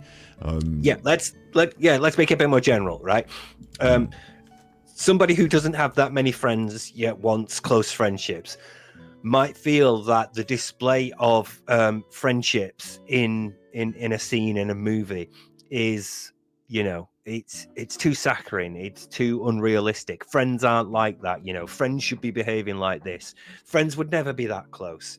Friends would never do those things together. That's weird. When the reality is, you want that friendship, you want that companionship, that closeness with somebody else. You miss having it in your life, but you can't deal with why you don't have it anymore. You can't look internally and consider what's wrong with you that's resulted in you not being able to have that. So instead, you react in that way towards a display of friendship. Could this be like repressed, homophobic, like, oh, these gays are so terrible, says somebody who secretly, has like in the closeted feelings about being gay, maybe, or in that same sort of way. It's like the things that you yourself deep down think you want to have, or are in denial about. Right? You say they're bad, I don't like them, like bad reaction to them. Right? At a more extreme end, yeah, you could display, you could sort of like say, as a candidate standing for a certain party, I disagree with open displays of homosexuality and teaching kids about it in schools, and sort of like having pride parades and things like that. And then you'll be caught in a hotel with crack and some rent boys, and yeah, that's reaction formation. I don't want to deal with the whatever thoughts or like attraction that I have inside. So instead, I'm going to project that outwards. We say they're all bad. They're all, acting like this. They shouldn't be doing like that. But like then, when the cameras are off and nobody's watching me, I'll sneak off to a hotel room and call a few boys up. Yeah. Okay, I'm starting to get a grasp of that as well. Reaction formation. Interesting. So it's a part of defense mechanism, a part of denial. You get really angry about all the things in life that you yourself, or not all the things, but you get angry about stuff. A thing, yeah. And it's because you yourself actually have a denial problem with that thing. You probably quite like it. So you can't accept why you want that. Yeah. For whatever reason, you can't accept why you might, say, be attracted to men. So, yeah. Interesting. Okay. Displacement, and it says displacement, somatization. So we're getting big words again. You're going to have to talk me through it. Right. Okay.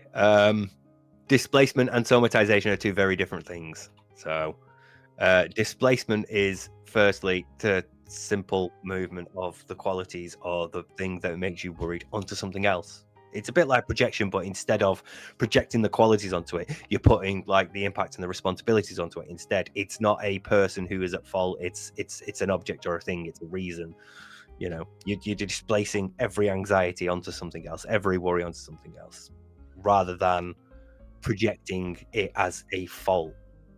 Whereas projection sort of like is you turning an anxiety or a worry into something that somebody else can be attacked for because you're projecting onto them. Displacement is instead putting it on them and not considering that it's in you. It's all in them. So could it be, for example, worrying about another person and you've got your own worries about, say, mortality, but instead you're fussing over somebody else and their health and always worried about that something bad's going to happen to them, and instead you're worried about it happening to you, so you're projecting that on, not projecting but displacing it onto other people. Your anxieties become the things you worry about other people having to go through. No, you put them onto other people. So if you're, say, stressed about your job, you come home and you act out against your family. Your family aren't responsible for it. Oh, I your see. family Right. aren't the reason why you have couldn't be happier. Thanks, Lisa, for the Lisa sent £3. tippies. £3. Big love to you, Scott and Steve. Thank you, Lisa. Superchuffer owes 3 hugs. Thank you. So now I get it. I get what you mean more. So like you say, Ed, so you're cross about things, you're in denial about things, and those feelings are then sort of put through a meat grinder and come out as other feelings attacking other people for different things.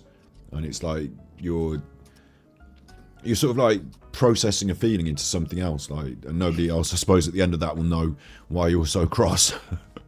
Yeah. And again, you're trying to avoid dealing with why you're so cross in the first place. That's the whole point of denial. You're trying to avoid it. So, yeah, you're pushing it out onto something else. You're putting it onto a person. It's sort of like a scapegoat. It's not your fault, but I have to take it out on you because I can't deal with the frustration elsewhere. What about this, right? As a personal story again, right? Once my dad said to me at the football, and bear in mind, I used to fucking yell and scream at the football and get very, very eggy. And he said, once he said to me, why do you scream and yell so much? And I was like, well, you can at the football, can't you? It's like a place you can get it all out. And so in some way, do you think I was displacing? I had other things that I was feeling maybe denial's the word again. Like, so I was in denial about, but at the football I could get really eggy and shout and yell, and it was like I'm eggy at the other team, and I'm eggy at the referee, and I'm eggy at like whatever. But really, I'm eggy, so I've brought it out in this zone. Do you know what I mean? Is that like a kind of displacement? Yeah, basically, you're frustrated with your team and how well they're playing, but you can't blame like you or the team, so you put it on the ref. The ref's obviously biased. That should have been a free kick. Well, I mean, like I'm eggy about like stuff going on at home, and then I come to the football and yell at the ref. Yeah, if you're getting like really, really like mad, you know, if you're getting like, God, these assholes, they just can't play. For God's sake, get it. He's open there. Do you know what I mean? Yeah, more mad than the other people around you, like sort of thing. Yeah, because you've got like a stress going on at work or at home, and this is your vent for it. Yeah, it's like, say, if you have something going wrong in your life, and you can't deal with the responsibility for it. Say if you've got too much debt, or you're not in a good relationship, and instead you go to play Street Fighter, you go to play fighting games or video games, you get really angry at them. And it's obviously like this person's fault, or it's the developer's fault, or it's the joystick's fault, or whatever. That's displacement, yeah. Big up Snood in chat. So yeah, I know, and that's a really good example, though, isn't it? Yeah, like. Okay, Snood, do you want us to start again? Right. Okay. Hello, everyone. We do this. We haven't done the schedule yet. So, we could do that. You're right here and your left ear. Right. Yeah. So this displacement of being. So the thing I find so interesting about it is, from an outsider's point of view, you don't know why this person's so fucking angry. Like, you don't know where this feeling has come from, because you don't, because it's a denial of whatever it is that they're feeling, translated into a different form of reaction, like this anger, or it could even be, like you said, like, displacement of denial of feelings. So it could be like. I'm thinking as well, it might not have to be an angry rant, but they could say something like, they could end up talking about their own problems, but putting it onto other people. So, I don't know, that Angela's really jealous of whatever, or that, that Tina's really, really angry, saying things about other people, but actually it's what's going on in there. Yeah. Like, If you're frustrated with something. No Angelas nor Tinas were made jealous during the making of this episode. So. Yeah. No taco chans were turned on during. But yeah, like, it doesn't have to be something like I totally get it with the Phil stuff as well. Like the outbursts and the ranting, and you don't know why he's so angry at Street Fighter, but actually he's angry about other stuff in his life. But also like, it doesn't have to be anger though, does it? Like, let's say you're like. It doesn't have to be anger at all. No, it can be coming out in a number of ways. But the point is that it is being pushed onto someone else that isn't actually responsible for it. It could come out passive aggressively. It could come out straightforward. You could just be like, oh fuck him, I'm done with it, and storm off, behaviorally, non-verbally. There's a number of ways it can do, but basically it is, as long as it's putting the responsibility onto someone else, you don't have to worry about looking at why it is, and that can make it difficult to deal with. Because again, if you're getting mad at your video game or something, I might think it's something to do with like the game that you play in, or like what's been going on with that, and not know it might be like a work stress or a relationship stress that's the cause. Because you're putting it all on the fucking joystick and the fucking fighting game, and getting mad at the game. So it makes it difficult to deal with, because it deflects away from what's the real issue. I'm thinking almost like if you were trying to psychologically fix, like, it's like if there's a leak in the plumbing and you don't know which pipes and what things are connected, somewhere in there in that system is something feeding this leak, but leaking out over here. So this. But it's somewhere else in the system that's like, overflowing, essentially, like, that people are in denial of. Yeah, interesting one, displacement. Somatization sounds like an album by Radiohead, but go ahead. Fill me in. That's all I've got on somatization, really. So. Yeah, okay, fair enough, yeah. Well, Dover Dolly's mum spoiled it in chat. Yeah, somatization is when stresses and worries and anxieties are manifested physically by the body. The most common example of this is when if you're really stressed and you get a headache. It's that sort of thing. It can manifest in a number of ways. If you're stressed and you're exhausted and worried a lot, like your skin could break out in hives, or you might get spots or greasy skin. You might let yourself go for a few days, and then you start end up picking at things and getting a bit dirty. So it manifests differently, but the point is that it's physical. You know, it's a physical. You might be stressed, and so you know you didn't sleep very well. Now you've got a sore neck. You know, it's there's a couple of different ways it can manifest physically, but I mean, it's a the point form is of that it comes out denial, in the right? body. So, am I correct in thinking that the people who suffer from somatization complain about the physical ailments rather than, you know, so are you all right? No, my neck really hurts, rather than I've been worried about death all night. Like, Yeah, sort of thing. you're all right. And, oh god, my head's banging. Rather than I'm really anxious about this thing and it's giving me a banging headache. You know. So yeah, it's denial because it focuses then on the physical, and these are much easier to treat. Physical things, well, as long as you're prepared to wait like 7 hours in A&E. Or if they're if they're psychosomatic as well, then maybe they're not so easy to treat because you treat someone for the headache, but the headache keeps coming back until you fix the thing they're worried about. So yeah, but again, then it's serving its purpose then, isn't it? Because you're not thinking about the thing that's causing it. You're just trying to treat the headache. You're just trying to give somebody some paracetamol or Tylenol and let them, you know, lie down for a bit or whatever. Rather than, do you want to talk about like what's worrying you up, what's giving you, you know, stress? That's a really interesting two-way street. That is, because we're going to talk at the end about, you know, dealing with denial and the problem of dealing with it head on. So what I was thinking was that it. So you were saying, yeah, like if you've got a problem, can we fix it? Yes, it's this physical thing. It's actually a denial of the thing that's making you feel the physical things. But then if we treat the physical thing, we don't actually treat the problem, do we? So we need to then like find a way around. Like it's like we need to go around the houses in some way to treat the actual thing that someone's in denial about, that they will then relieve their physical symptoms. Like no, it can't be treated head on. Yeah, interesting. Yeah. Plus, then once you've dealt with the physical issues, like the problem's done, and you don't have to, you know, you don't have to think anymore about that person and what they might actually be going through. You know, if your colleague's like, "Oh, I've got a headache," but really, you know, there's a stress causing it, you give them some paracetamol and they wander off, and you're like, "Oh, great, cool, I've helped them. They'll be feeling better soon," and they're really not. So Lynn's also asked in chat, which is an interesting question. I think I understand. Do you think in some ways we're conditioned by society to somatize issues, and so that is to say, provide pharmaceutical relief for aching pains, and you know, have a nice bath instead of deal with the things that we're worried about? Is that the question? I'm reading how do we it somatize issues? Yeah, to see physical. To treat the physical issues rather than the physical manifestations rather than like the underlying mental causes.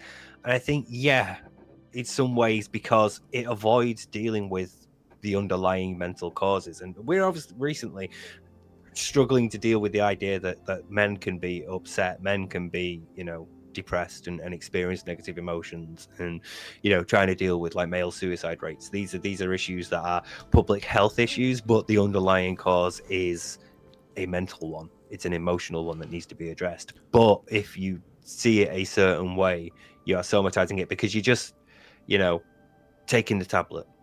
You just taking the tablet and everything looks like a nail. Listen, when you've got a great big hammer, and all you've got is a hammer. Everything looks like a nail. And I guess it moves into the realms of the marketplace for not narcotics. I mean, I smoke weed, but you know, big pharma and stuff like that. And there's in our society, if there's going to be an economic pull towards it, doesn't matter if burgers are going to solve your problems. Cheeseburger, like if it's economically, there's a pull towards it for certain reasons, they will be forwarded as a good solution to a problem, and you know, because they're going to make some people money. There's always going to be that going on, I guess. But overall, I think like conversations like we're having now, and like our ability as a society to, you know, be a bit more thoughtful about things means that hopefully, you know, maybe in the past problems, especially things that people would be in denial about, I guess, psychological problems.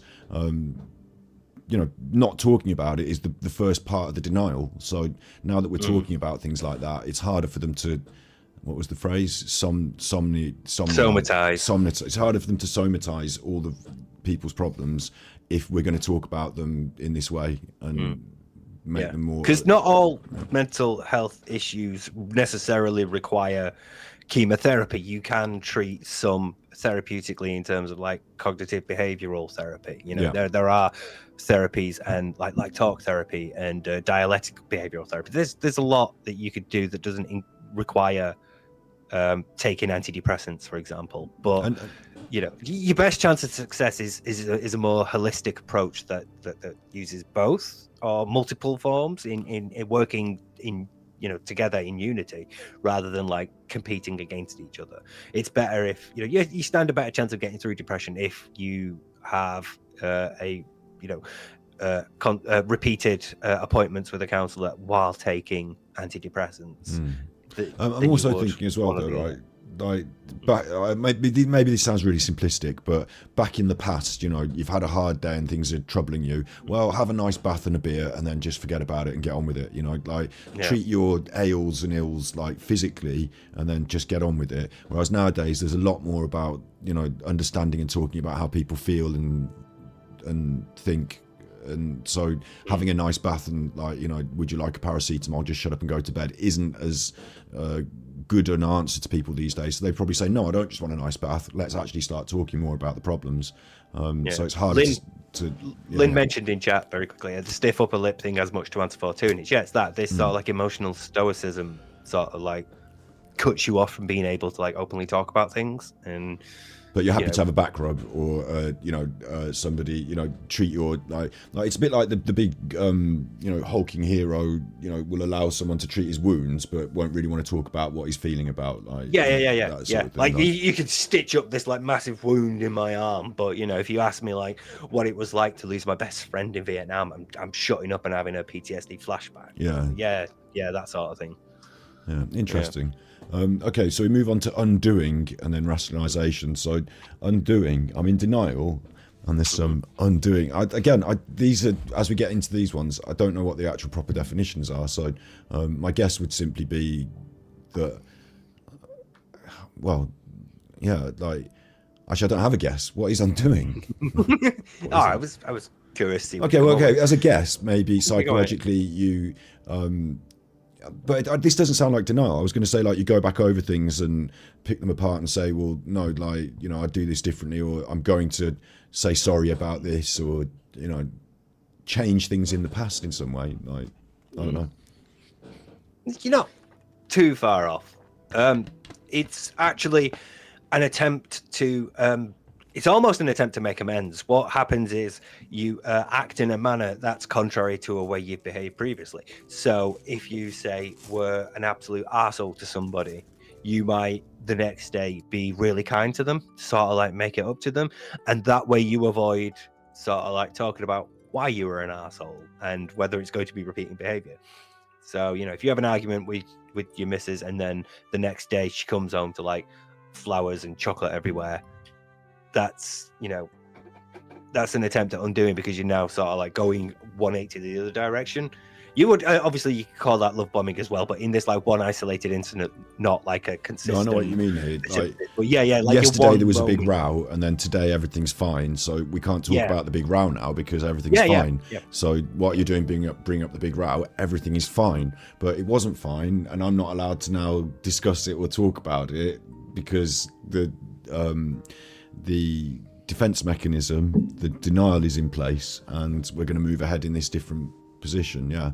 So it was X, but now it's Y, and if that also sounds like gaslighting as well, doesn't it? But I suppose these are all mixed in. Again, it's your number of like use over time as a defense mechanism. It in your like one or two off episodes, it isn't necessarily gaslighting, but it can be like used as a form of gaslighting, because you are essentially saying, no, forget about last night.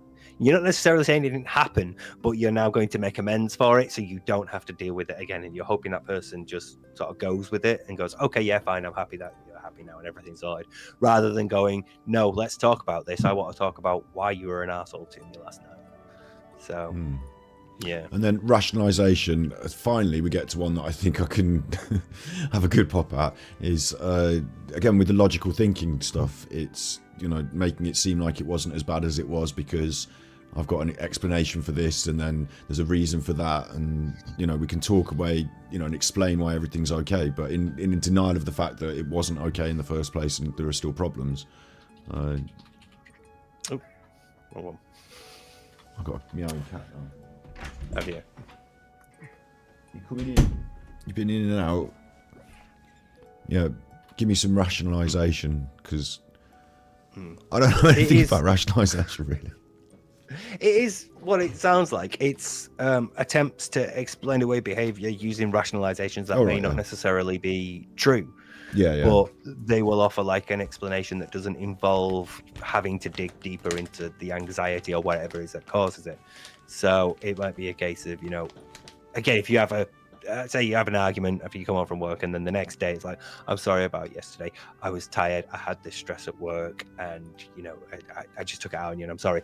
Rather than I'm actually feeling miserable or depressed, but I don't want to talk about it. But like a reframing and excuses that would make sense, and you can explain things away with, rather than facing the thing that you're in denial about. Yeah. You're looking for other excuses, basically, and it's not necessarily the same as gaslighting by trying to lie to somebody. It's more a sort of, I'm trying to avoid you digging further, so I'll give you another explanation for it. Like say, you have, say, social anxiety disorder, and you've said you'll go out to a friend's party, and you get to the front door and you panic and you freak out, and it takes you like an hour or two to reassure yourself that no, this is my friend and their friends and it'll be okay and all that. And you do eventually get there. And they're like, why, I'm sorry, I'm so late. Traffic was terrible, and the car wouldn't start or something like that. There was an you'll come up with something that is plausible enough as an explanation, but doesn't involve them sort of like asking, you had a panic attack, are you really okay? Is everything, do you want to talk about it? It's an explanation that's given, but it isn't necessarily a lie, because you're not maliciously intending to deceive.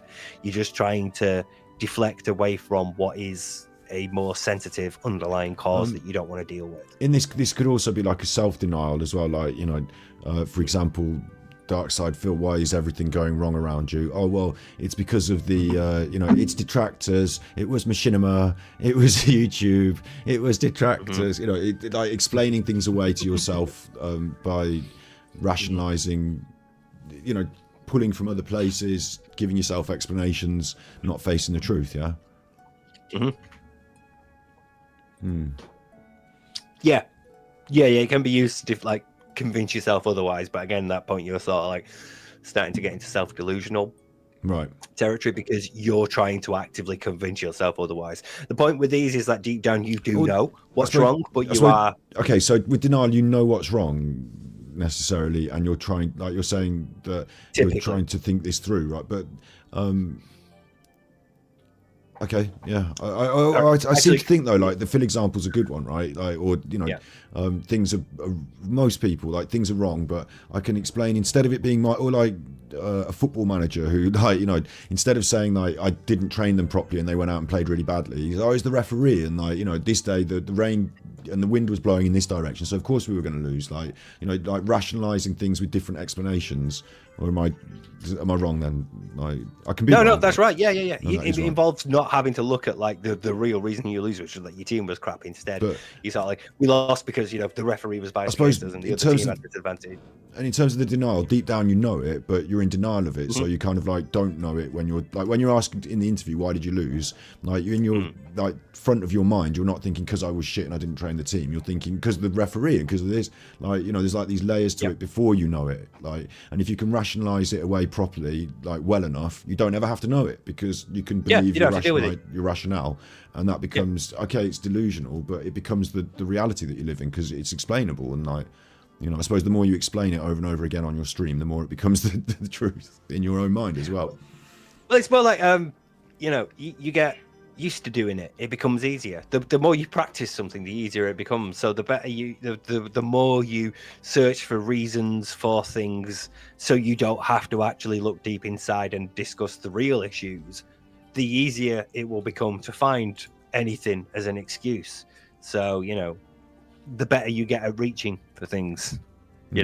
Like maybe deep down that you're a bad cat owner and you should have bought that blood test, but you rationalize it away as $300 that you need for something else that's more important. just to pick the example out of nowhere. No, this is really so good. Before we move on to the proper ones, can I go and send a big tweet? Yeah, absolutely. Yeah. Okay, I'll be back in a minute. Cool beans. I'm going to do the shill for myself again, for us, for the children that I don't yet have, and for the cat, really. If you want to send a tippy, That's the Tippies link. And Steve of the Dead, of course, has got his own YouTube channel. And you're watching the Superchuffer.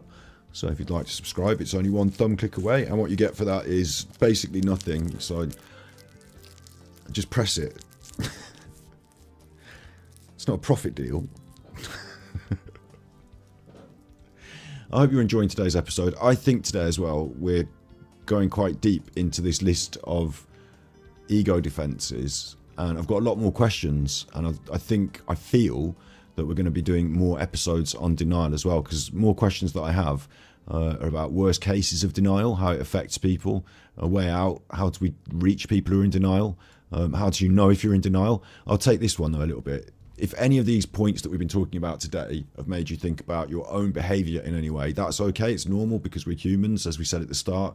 Everyone has stresses, things that they don't want to face up to, insecurities. Everyone has that. So there are lots of different ways of dealing with it. At the end, what we're about to do now when he comes back from the beg tweet is the mature defences, the best ways to deal with it. But the problem we've seen with some of these, like rationalisation, fantasy, dissociation, that was a heavy one, wasn't it? But with some of them, we've seen that they're subconscious. Repression was one of those. And so it's hard to know if you're in denial about something because you're in denial about it. So we all probably have that at some point in our life in some way. Okay? So like, I'm not like pointing a finger here at like, oh, you were in that Angry Allen's group and therefore you're in denial, and you're in Dark Side Phil's group and like you should come out of his group because you're in denial. Like, we all feel this. Right, Kat. We all have, denial is a thing that we all humanly react to stresses with. There are mature ways to deal with it, which we'll look at the end. But if any of these things you feel in your own self, like, they can be worked on. But I guess you have to go around the houses to find out what it is you're in denial about, and it involves going around the houses. So we'll talk about that a little bit at the end. And hopefully, if you see this in other people as well, if you see other people, exhibiting these signals that they're in denial, there's a way of reaching them without dealing with it head on and having a big row. But I feel for anyone who's like ever had to deal with or is dealing with people that are in these forms of denial about, behaviours and stuff like that, because it's a difficult thing, isn't it? Yeah. Steve, you're back.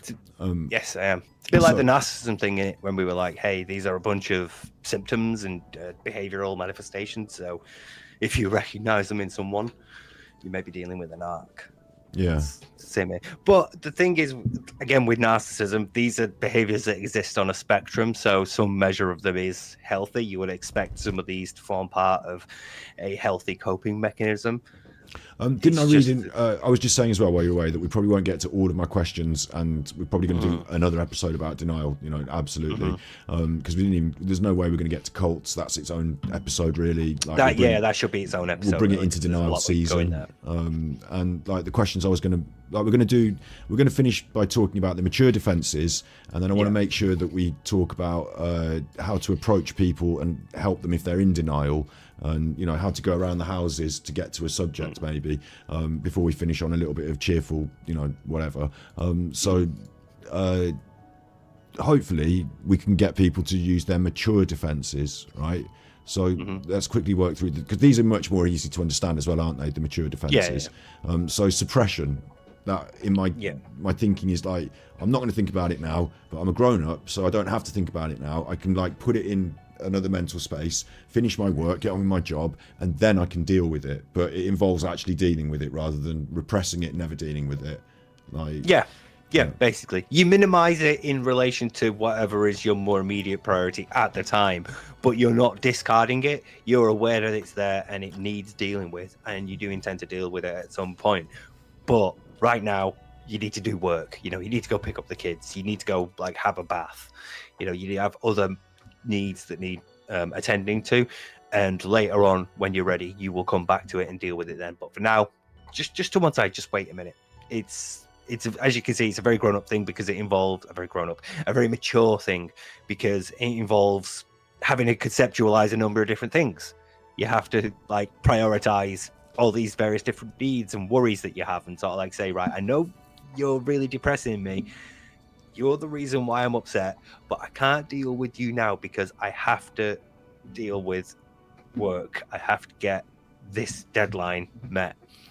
So for Dover Dolly's mum, the line between suppression and complete avoidance is suppression involves the intent to come back to it. You recognize that it's there. Complete avoidance is just totally ignoring it and never intending to come back to it or even accept that it's still there. You're just completely ignoring it. Whereas suppression, you are temporarily putting it to one side and you have full intent of coming back and dealing with it. Yeah, that's a really good explanation. I think I'm quite happy with that. Yeah. Altruism next, and that means helping people without the need to get anything in response. So there is a debate as to whether altruism exists because you get good feelings out of it and you can feel like you're a nice chuffer because you gave some money to charity. Well, but yeah, altruism, helping other people and not for any other reason other than to just help. Yeah, that turns out to be a mature defense against denial, which surprises me in some way.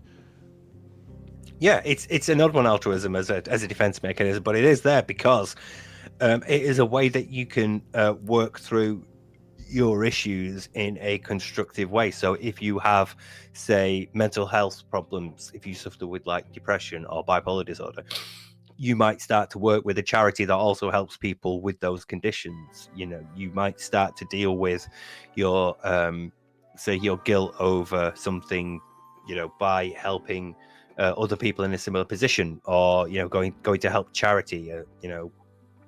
There are many ways that you could help other people, and as a method, also help deal with your issues. So you might attend support groups or run support groups, things like that. There are ways of expressing this thing that's deep inside you in a way that also helps other people.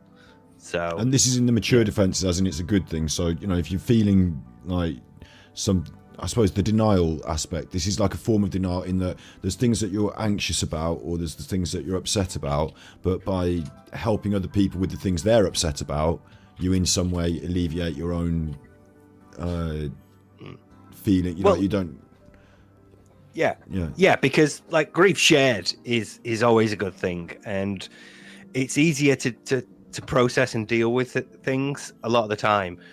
Obviously, working in groups doesn't work for everyone, but a lot of the time, if you are talking with other people who have been through similar, it could really help you deal with trauma much easier and much more healthily. So it can be stuff like support groups and things. Yeah, I couldn't be happier. Swish and then big up to Cat Lover. Sent tippies. Thanks, Steve and Scott, for tonight's show. I won't deny it, I'm confused at a higher level about denial. Hope your back's better, Steve. Love both your kitties too. Superchuffer owes 6 hugs. Thanks.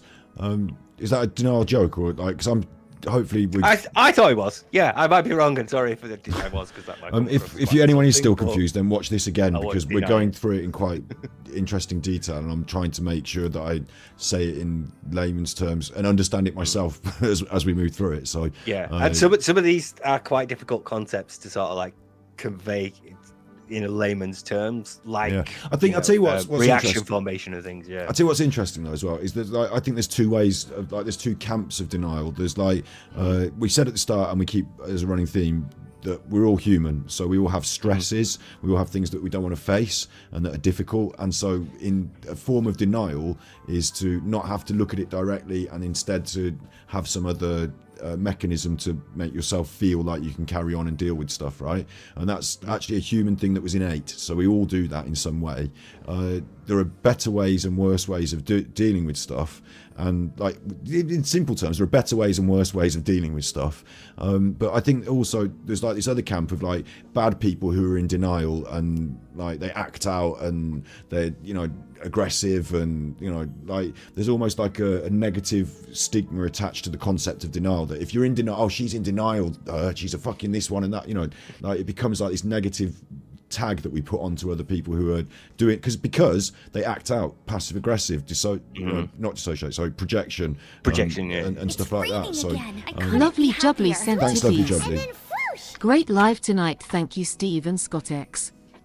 Superchuffer owes 10 hugs. Thank you very much, I really appreciate that. So I think that it's difficult in some ways because we're talking about one topic, denial, and there's lots of different aspects to it that make up these different personality groups. Like one of us is all of us human, and we all have our little flaws, and the other one is like quite mean, negative people who like we poke about on the internet and like, you know, stuff like that. So I think that's an aspect of it that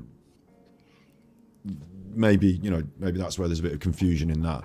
I had something else I was going to say as well, but it just slipped my mind. Chime in when it comes back, but it's a difficult thing because sometimes some of these could seem counterintuitive as to how they are actually denial, but they all do involve some form of either rejection or some sort of reimagining and reinterpretation of external reality. So in that like explicit, like semantic way, they all involve some form of denial, you know. It may be something like complete ignorance of the subject, or it may just be like denial of like the impact and extent of it. But typically there is some, even in the more mature ways of handling it, there is still some denial of it. But it's in the more mature ones that denial is and that sort of like as a coping process is sort of turned externally and more positively rather than displaced externally, you know. So yeah, next on the list is humour. Like, so we've seen that if things are stressing you and there's problems in life, that like putting them aside for the moment while you deal with the shopping and then dealing with them later is a possibility. Helping other people with their problems helps you to help you with yours. And then humour makes loads of sense to me. Is again like being able to laugh at yourself, laugh at the situation. You know, that really helps in lots of different ways in all sorts of stressful situations, doesn't it? It kind of feels again like in the same way that we're saying these things are innate and human, like denial, stress, humour feels like an innate human way of dealing with things. So I'm happy with that as a concept. Have you got more interesting psychological stuff to say about it, or like, not much, because it's humour in it, straightforward. If you could laugh at stuff, then you're probably doing all right. But humour is as a form of denial is basically just like the stripping of significance and you know the seriousness of a situation, especially say consider like black humor or dark humor, gallows humor. You know, these are situations that are very extremely stressful, so laughter is a medicine to deal with the significance and severity of the incident itself. So even it could be like mild, his head's come right off and, so trying to think of like. No, but I tell you what, the people who paramedics and stuff like that, they tend to have a really good sense of humour, don't they? And like, often I'm thinking stress situations, you know, hospitals are involved sometimes. And I mean, you went there recently, like, you know, people tend to have, instead of all being angry at the front desk and cross, like they tend to have a jovial nature, and, you know, there tends to be a cheerful joke in some way about things that we go through that are stressful. So, like we had to joke about the hot drink machine being out of order, so we couldn't have a brew. 7 hours of that, bro, spitting feathers. But they would let us through to the children's A&E ward to see if there was like a hot drinks machine in there, and we were like, why can't there must be? And they're like, no hot drinks through in the children's ward at all. Just, you know, you don't want kids spilling hot drinks on them. So just sat there in A&E staring at this sign saying out of order. But it is as a denial, it is a rejection of the severity and significance of the situation, or whatever it is that's, you know, making you feel anxiety. It could be something little as well. For me, there was my mum used to have a thing about my nose. Like when she was pregnant, she had nightmares about giving birth to just my dad's nose, you know, with legs. And when I was born, she was like, does he have his dad's nose? And the nurse was like, yeah, he does. So it's always been thinking. Once when I was a teenager, I broke my nose, and obviously when my mum saw it, she was like, oh my god, it looks awful, it looks horrible, because it's obviously splattered across my face, like. And then when I was, you know, on my way to get it reset and refixed, I said, you know, I'll ask you to take a bit off, you know, just to like make a joke out of it. But it's sort of like minimize the severity of, you're about to go for an operation, you know, they're going to break your nose again, you're going to be in pain again, all that stuff. Just you minimize it by having a joke about it. And so it's a way of like processing it in a healthy way that's also communal. You let people know, hey, this thing's going on, but we're taking it in this manner, so you don't have to be as stressed either. You don't have to be as worried about like the significance of it as I am. It sort of like stops people from worrying overtly and excessively. If you could be seen to be having a laugh and a joke about it, then it's easier for other people to think, oh, you're doing okay, then you're coping well with it because you're turning it into this positive thing. Like I make jokes about my back, in the shower, so many, and a crutch, and like there's so many examples. Like I'm thinking of Monty Python, always look on the bright side of life on the on the crucifix. Yeah.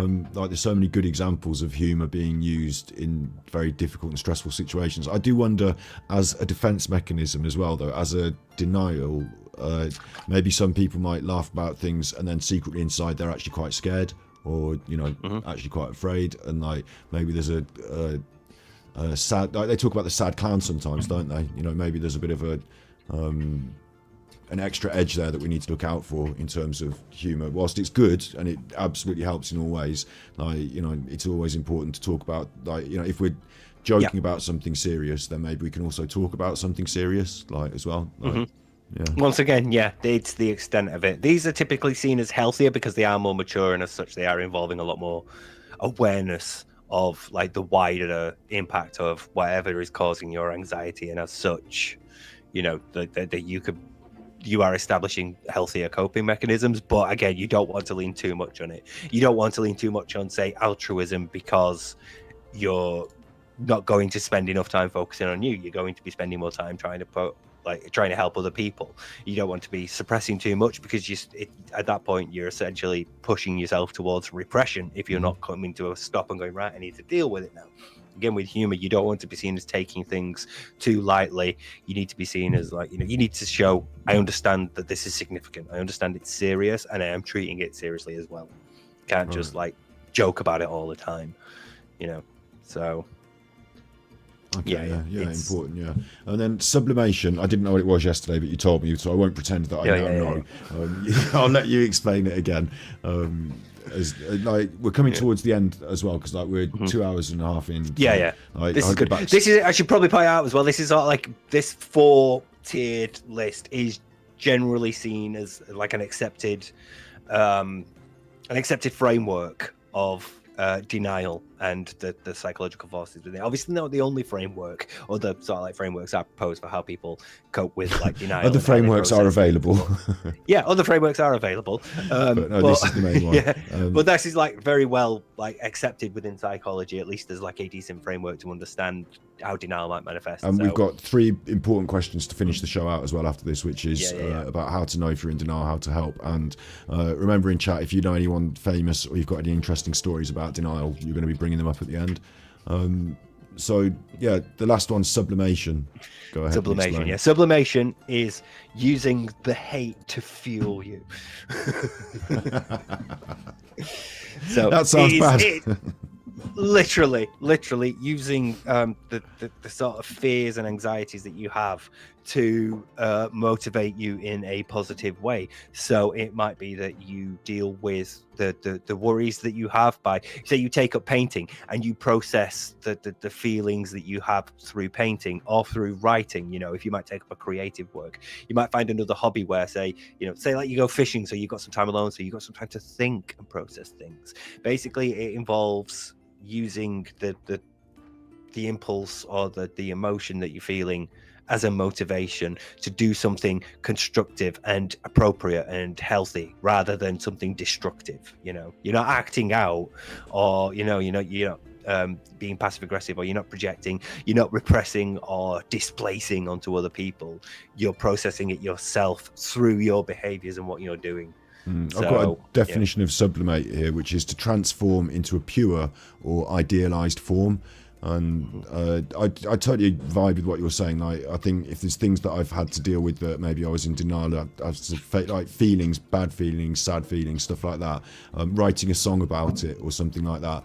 And I'm thinking like basically all the great artists that I love the most, people like Kurt Cobain, sublimated their struggles into fine art forms, didn't they? So we all got something great out of it, and it was turned into something better and good, and through the process. I mean, I don't know if maybe through the process they didn't manage to fix the things they were struggling with, but there was something greater came out of it, I suppose. Yeah. I did the same with my band when we were writing, because obviously I was the singer, so I wrote all the lyrics, and it was like, this is how I'm going to process. Sometimes, not always. Sometimes I wrote about other stuff, but sometimes we'd have a song and I'd be feeling particularly miserable, and I'm like, I'm writing about this. I'm writing about like how I'm feeling at this moment and processing it that way. And at the end, we get a song where I get to scream and I get the catharsis of releasing it that way. And by the end, I've sort of come to a better understanding of what I need to do and how I need to process it. And we've got a good song, so we've got a song we can play while drunk. So yeah, definitely sublimation's a good one. Like sublimation's a good thing. Yeah. But again, it's not the only way. You do sometimes need to sort of like stop and talk and process that way. You need to think and do it cognitively rather than displacing everything onto like a canvas or a piece of paper. I suppose, yeah, you're right, actually, because of course if you don't, then I'm again thinking of some of the great people that, like, I don't know, Ian Curtis, like, proper good at sublimation but not so good at talking about it, and then that ended up badly, didn't it? So sublimation can only be a part of the process, and then talking about it is important. So my last two questions, and I'm keen to make sure that we get through these rather than get through your supply of pain meds before they wear off, dealing with it and talking about it, right? How do you know if you're in denial? How do you know if there's something you need to deal with and talk about? Like, because you're in denial, so how do you know it? And the sort of combined question is, like, how do we approach other people who are in denial and help them to sort their shit out? Because we can point at them and say, look, you're in denial about this, sort your shit out. But then they're like, no, I'm not, because they're in denial. So both ways, how do we personally find out and understand and work on our own denials, and how do we help other people to to understand that? I believe it's about going around the houses in some way and coming at it from the side. Yeah. This is sort of like this is laying a foundation for like when we do talk about cults, because it's a similar way of like helping people understand the delusion that they've been sort of like living under in a cult and breaking free from that. It has to be external. There is some way that you could, maybe if you thought about something, if something deep down was making you think something's not right here and you could do it, then it is possible. It's not impossible to come to the conclusion that you're in denial by yourself, but typically it requires like external influence, because if you can, if you've spent time trying to talk yourself out of being in denial, if you've spent time sort of like avoiding these things, like, if you've dissociated a lot or you fantasize a lot, it's really easy to slip into that rather than actually come to deal with it. It's difficult. So you need like a high level of self-awareness to be able to look inside and go, okay, so am I being denial about this? So typically, if I'm in denial about something, I need there to be, when you say external, you mean like somebody else has to tell me, or I have a friend or a family encounter member, a situation, or an event has to happen. Say you're in denial about like being a good driver, and then I crashed the fucking car into the house, and there's no way I can deny that. Well, I'd say, well, the brake wasn't working, but yeah, like I get what you mean. Like something has to happen to bring it into hard focus, and you have to just face it because there's no other choice. It's happening. So yeah, Lottie is raised, and I think I see other people raising it as well. Sometimes people need to be ready to be helped. Yes, that is true. You can't necessarily, and this goes back to like what we're about to say, you can't necessarily just go up to someone and go, you're in denial, you need help. Yeah, you need to build to that. You need to make sure that that person is ready to understand that as well, because if you just like, if you're worried about your friend and you go, I think you're in denial about this, they could blow you off. They could easily dismiss it. They could find as many ways as they can to avoid dealing with the issue. But if you, over time, gradually walk them through towards, you can't sort of start straight away with, if you're worried about, say, if your friend is depressed, you can't sort of like say, so tell me about it, and demand that they tell you. You have to walk through, so how have you been doing recently? You feeling okay? And then you go on to, so, how are things at work? How are things at home? How are things with your family? You have to walk patiently and slowly. And it can take a while. It can take a while to it's a bit like how unravel that psychosis. That's not necessarily psychosis again, but it can take a while to unravel that sort of delusion and work through these defenses to reach someone and have them realize, oh, I am in denial. Yeah, I see. I'm thinking it's a bit like how in therapy you can go in and say, like, oh, well, it's been raining today. And then at the end, you're like, talking about something that really, deep down, like, made you feel something when you were young, or, and it wasn't that you went in there to talk about that, but through talking around a subject and getting in, circling around, you start to, dial in a way. Like, I can understand that. So we can't go head on with people and say, sort your shit out. But this external mechanism, it reminds me of what we were saying at the very start as well, which was that if people are in good social networks, it's harder to maintain denial, because socially people pick up on it and talk about it. And hopefully you've got good friends that, can do it in good ways. But, these processes of denial don't gel well with socialization either. So to know if you're in denial would require testing, and it's almost like I would say testing, like going and going into more social situations and seeing if things working out well for you, and if you're in denial, you're probably more isolated. So testing the theory by going and being more social, I guess, is a good aspect, maybe. But again, that's assuming you have the sort of you're not so far in denial that you still have the self-awareness to recognize something is going wrong and you need to take steps to deal with it. Whereas most of the time it's going to come from one or more friends saying and trying to help you through it. Or you could go the other way, which is a shock. You could have a sudden flood of overwhelming evidence. This could be like you are in denial about the state of your pet's health until you go to the vet one day and they say you should euthanize this cat. Right. And then all of a sudden it hits you and you realize, oh, my pet's health is bad. That's quite a bad one, like a sad one. But I was also going to say it as like it's a shock. But it could also be like an epiphany moment where, like, someone just decides, oh no, wait, I've been wrong about this the whole time. Like, someone in chat called it a light bulb moment. It scrolled up, and I'm sorry I didn't. Lynn, it was Lynn again. You need that. You need either slow, gradual exposure to this idea through trusted sources like friends and family, or you need a sudden shock. It could be the death of a pet. It could be coming home one day to find all your family and friends sat there telling you, we think you've got a problem with how much you're drinking. It could be, like you said, it could be you think you're a great motorist and then you crash your car. An event that shocks you from the denial of a situation that you're in is like usually the way people find out they're in denial, but it's not the best way. Ideally, most people who are struggling with it would have a social network that would be able to slowly help them come to terms with it in a way that doesn't cause like trauma. But typically, it's usually a shock that sort of shatters something from you. Like I had this idealized way of like, my family is like this and my life is going to go like this. And then because I'm the oldest of the kids, like the grandparents die first and then the parents and the uncles and the aunts die. And then the kids die and I'm the oldest, so I'll die first. And then, my cousin died before me. My younger cousin died before me. And that was the shock of, no, life isn't like that. Life isn't idealized like that. Life is hard. Sometimes there's hard shit to deal with. So it was, a shock that shook me out of like an idealized view of reality. But it's a particularly dark example, I know, and it's a difficult thing to break because it's such a strong defense. It's such a strong ego defense. And it feels comfortable. Daydreaming is comfortable. Fantasy is comfortable. Being in that little bubble of yourself is comfortable compared to dealing with like all the stress and the deep emotional raw shit. But like sometimes the only way to break that is a shock. So like the idea of like an intervention or a shock, like it can be, random or applied.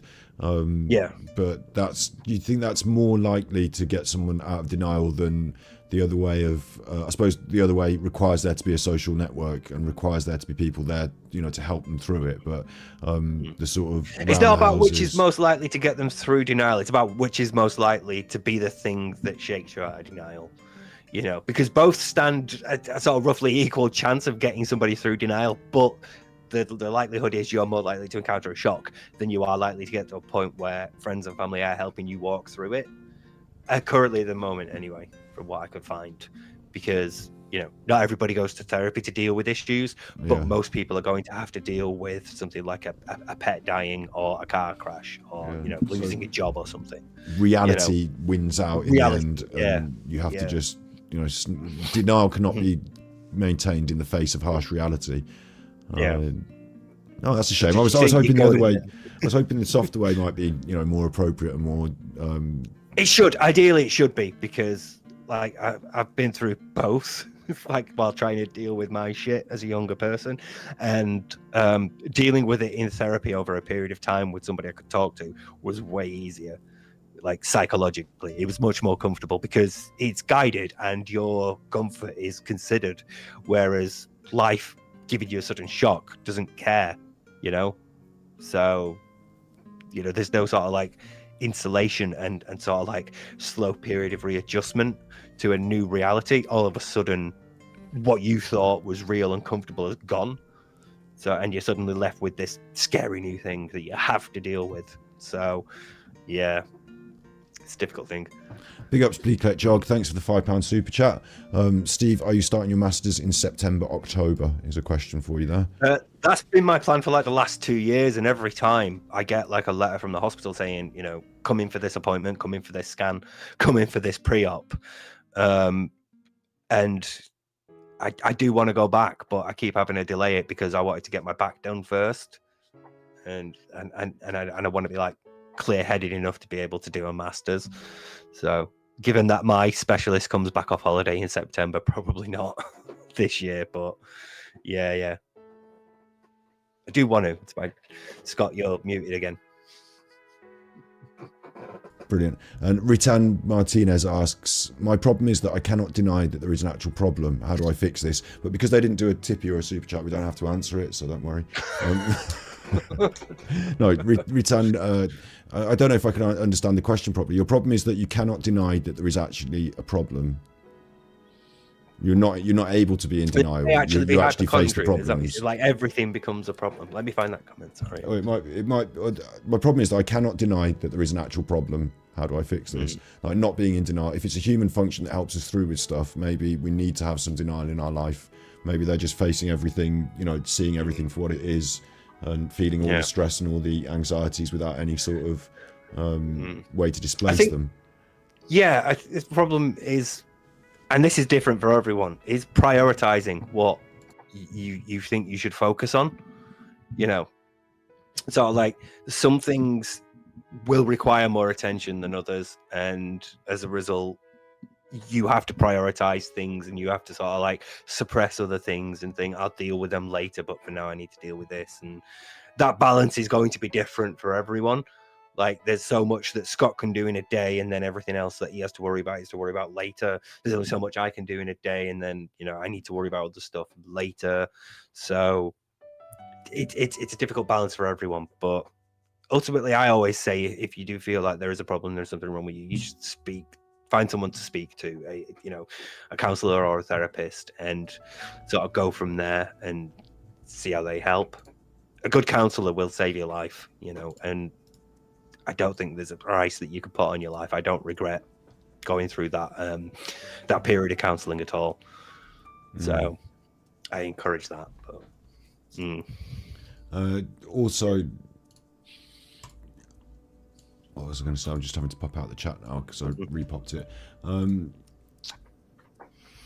I think, like seeing the world and seeing it for what it is, and seeing all the problems, and like being faced with all the, the realities and the harshness of life. Like this is kind of what we were talking about offline yesterday about certain websites that you can look at, like some of the more horrible things that happen in the world.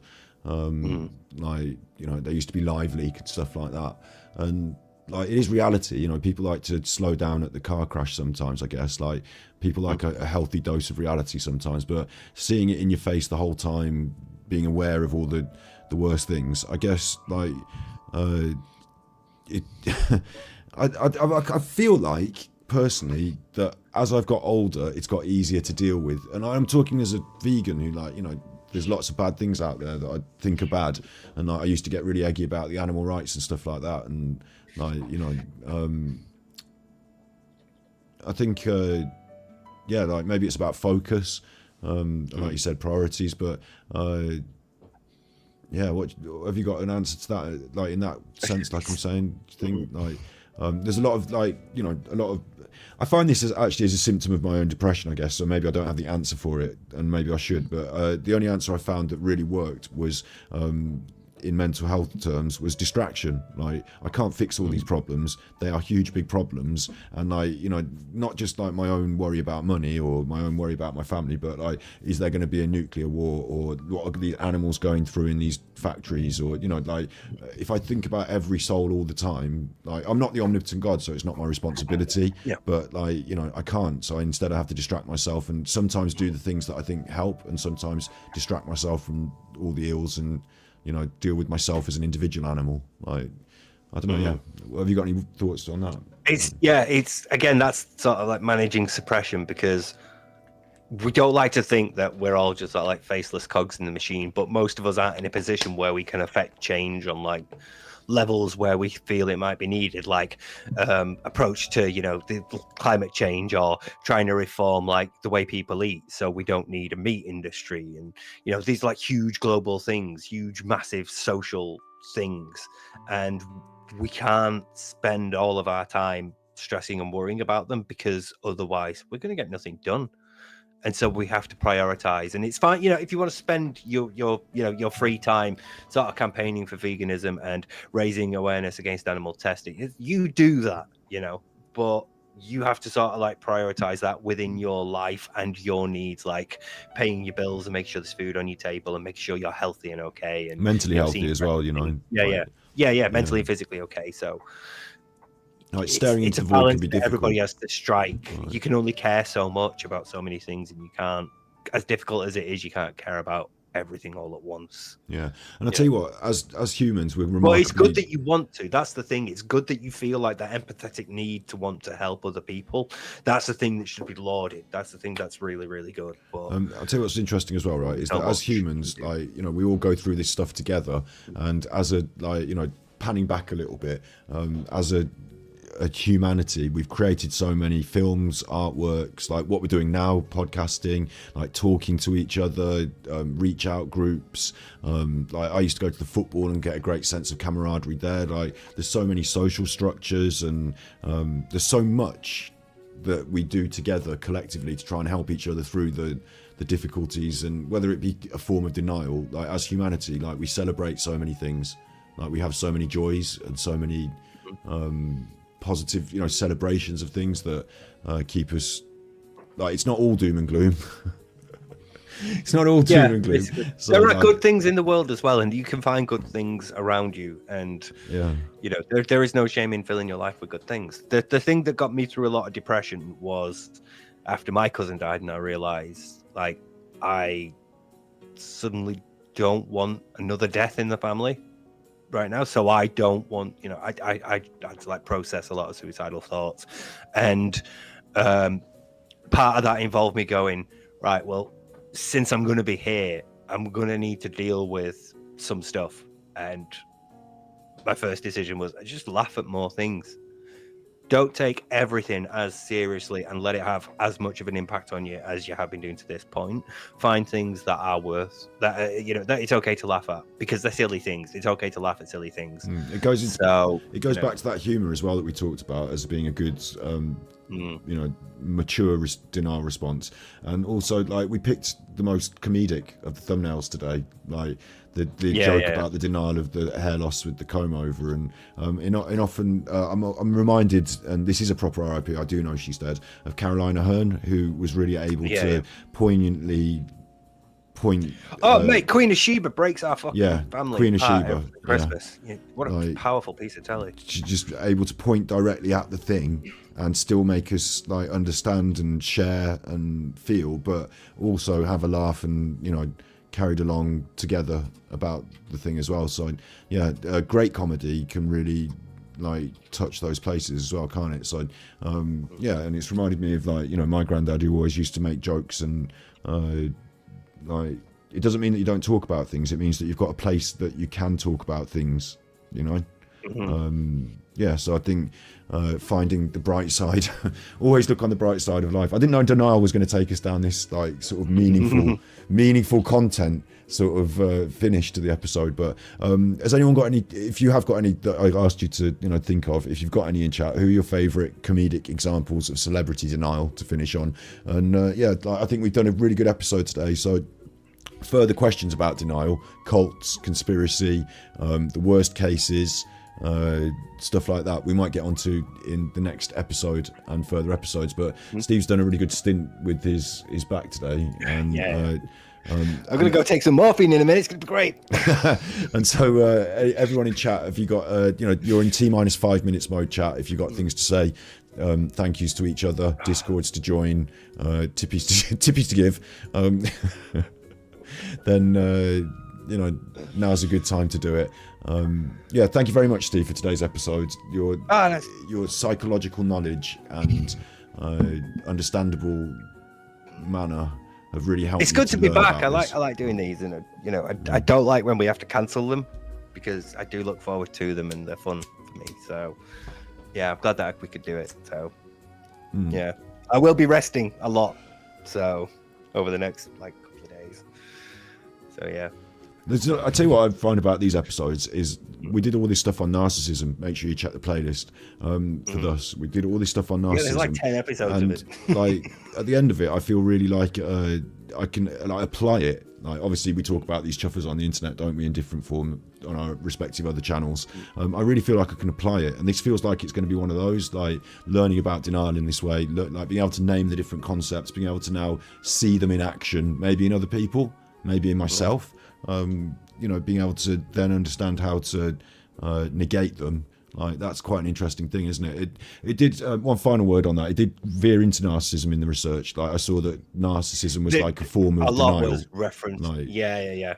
A lot of these displacement, especially those sorts of defense mechanisms that involve projection or displacement, tend to be favored by narcissists and people with antisocial personality disorder, so what you might consider psychopaths. So basically, yeah, it appears that a lot of this is associated with empathy and being able to feel empathy, because obviously if you can feel empathy, you're less likely to be a dick to somebody else, because you don't want to upset them.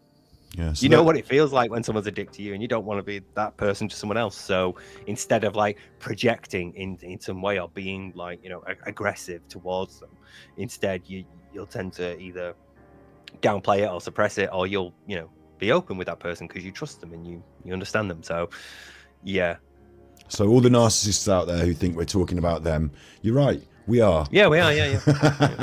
It's about you. Yeah, if you think this is about you, it's about you.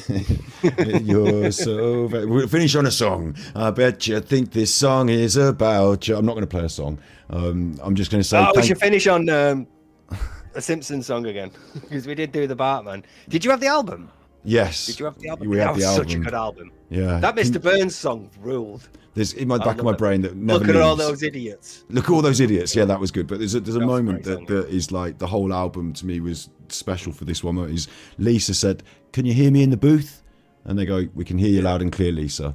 And then she sings the lovely song, and just that like the humanizing it of most albums they put on little bits. It's just song, but that was it was like I could picture Lisa in the recording. It's like this. I don't know, that little this little girl asking. Yeah, can you hear me in the booth? I just can hear it in my brain all the time. Every time I go to record anything, if you're ever in a sound studio or whatever, in my brain I'm going, "Can you hear me in the booth?" Ice cream, yum. What was the other one? It's from the episode though, so it's not really from the album. But I do love "See My Vest" because that's just a classic. That should be applied to Dark Side Phil more often. That's a perfect Phil song. I don't know why we don't have multiple editions of that. I should have done it for real supporters tips. Fuck, I should have done it for King of the Ring. See My Vest voted Final Fantasy best, or something like that. Voted podcast best.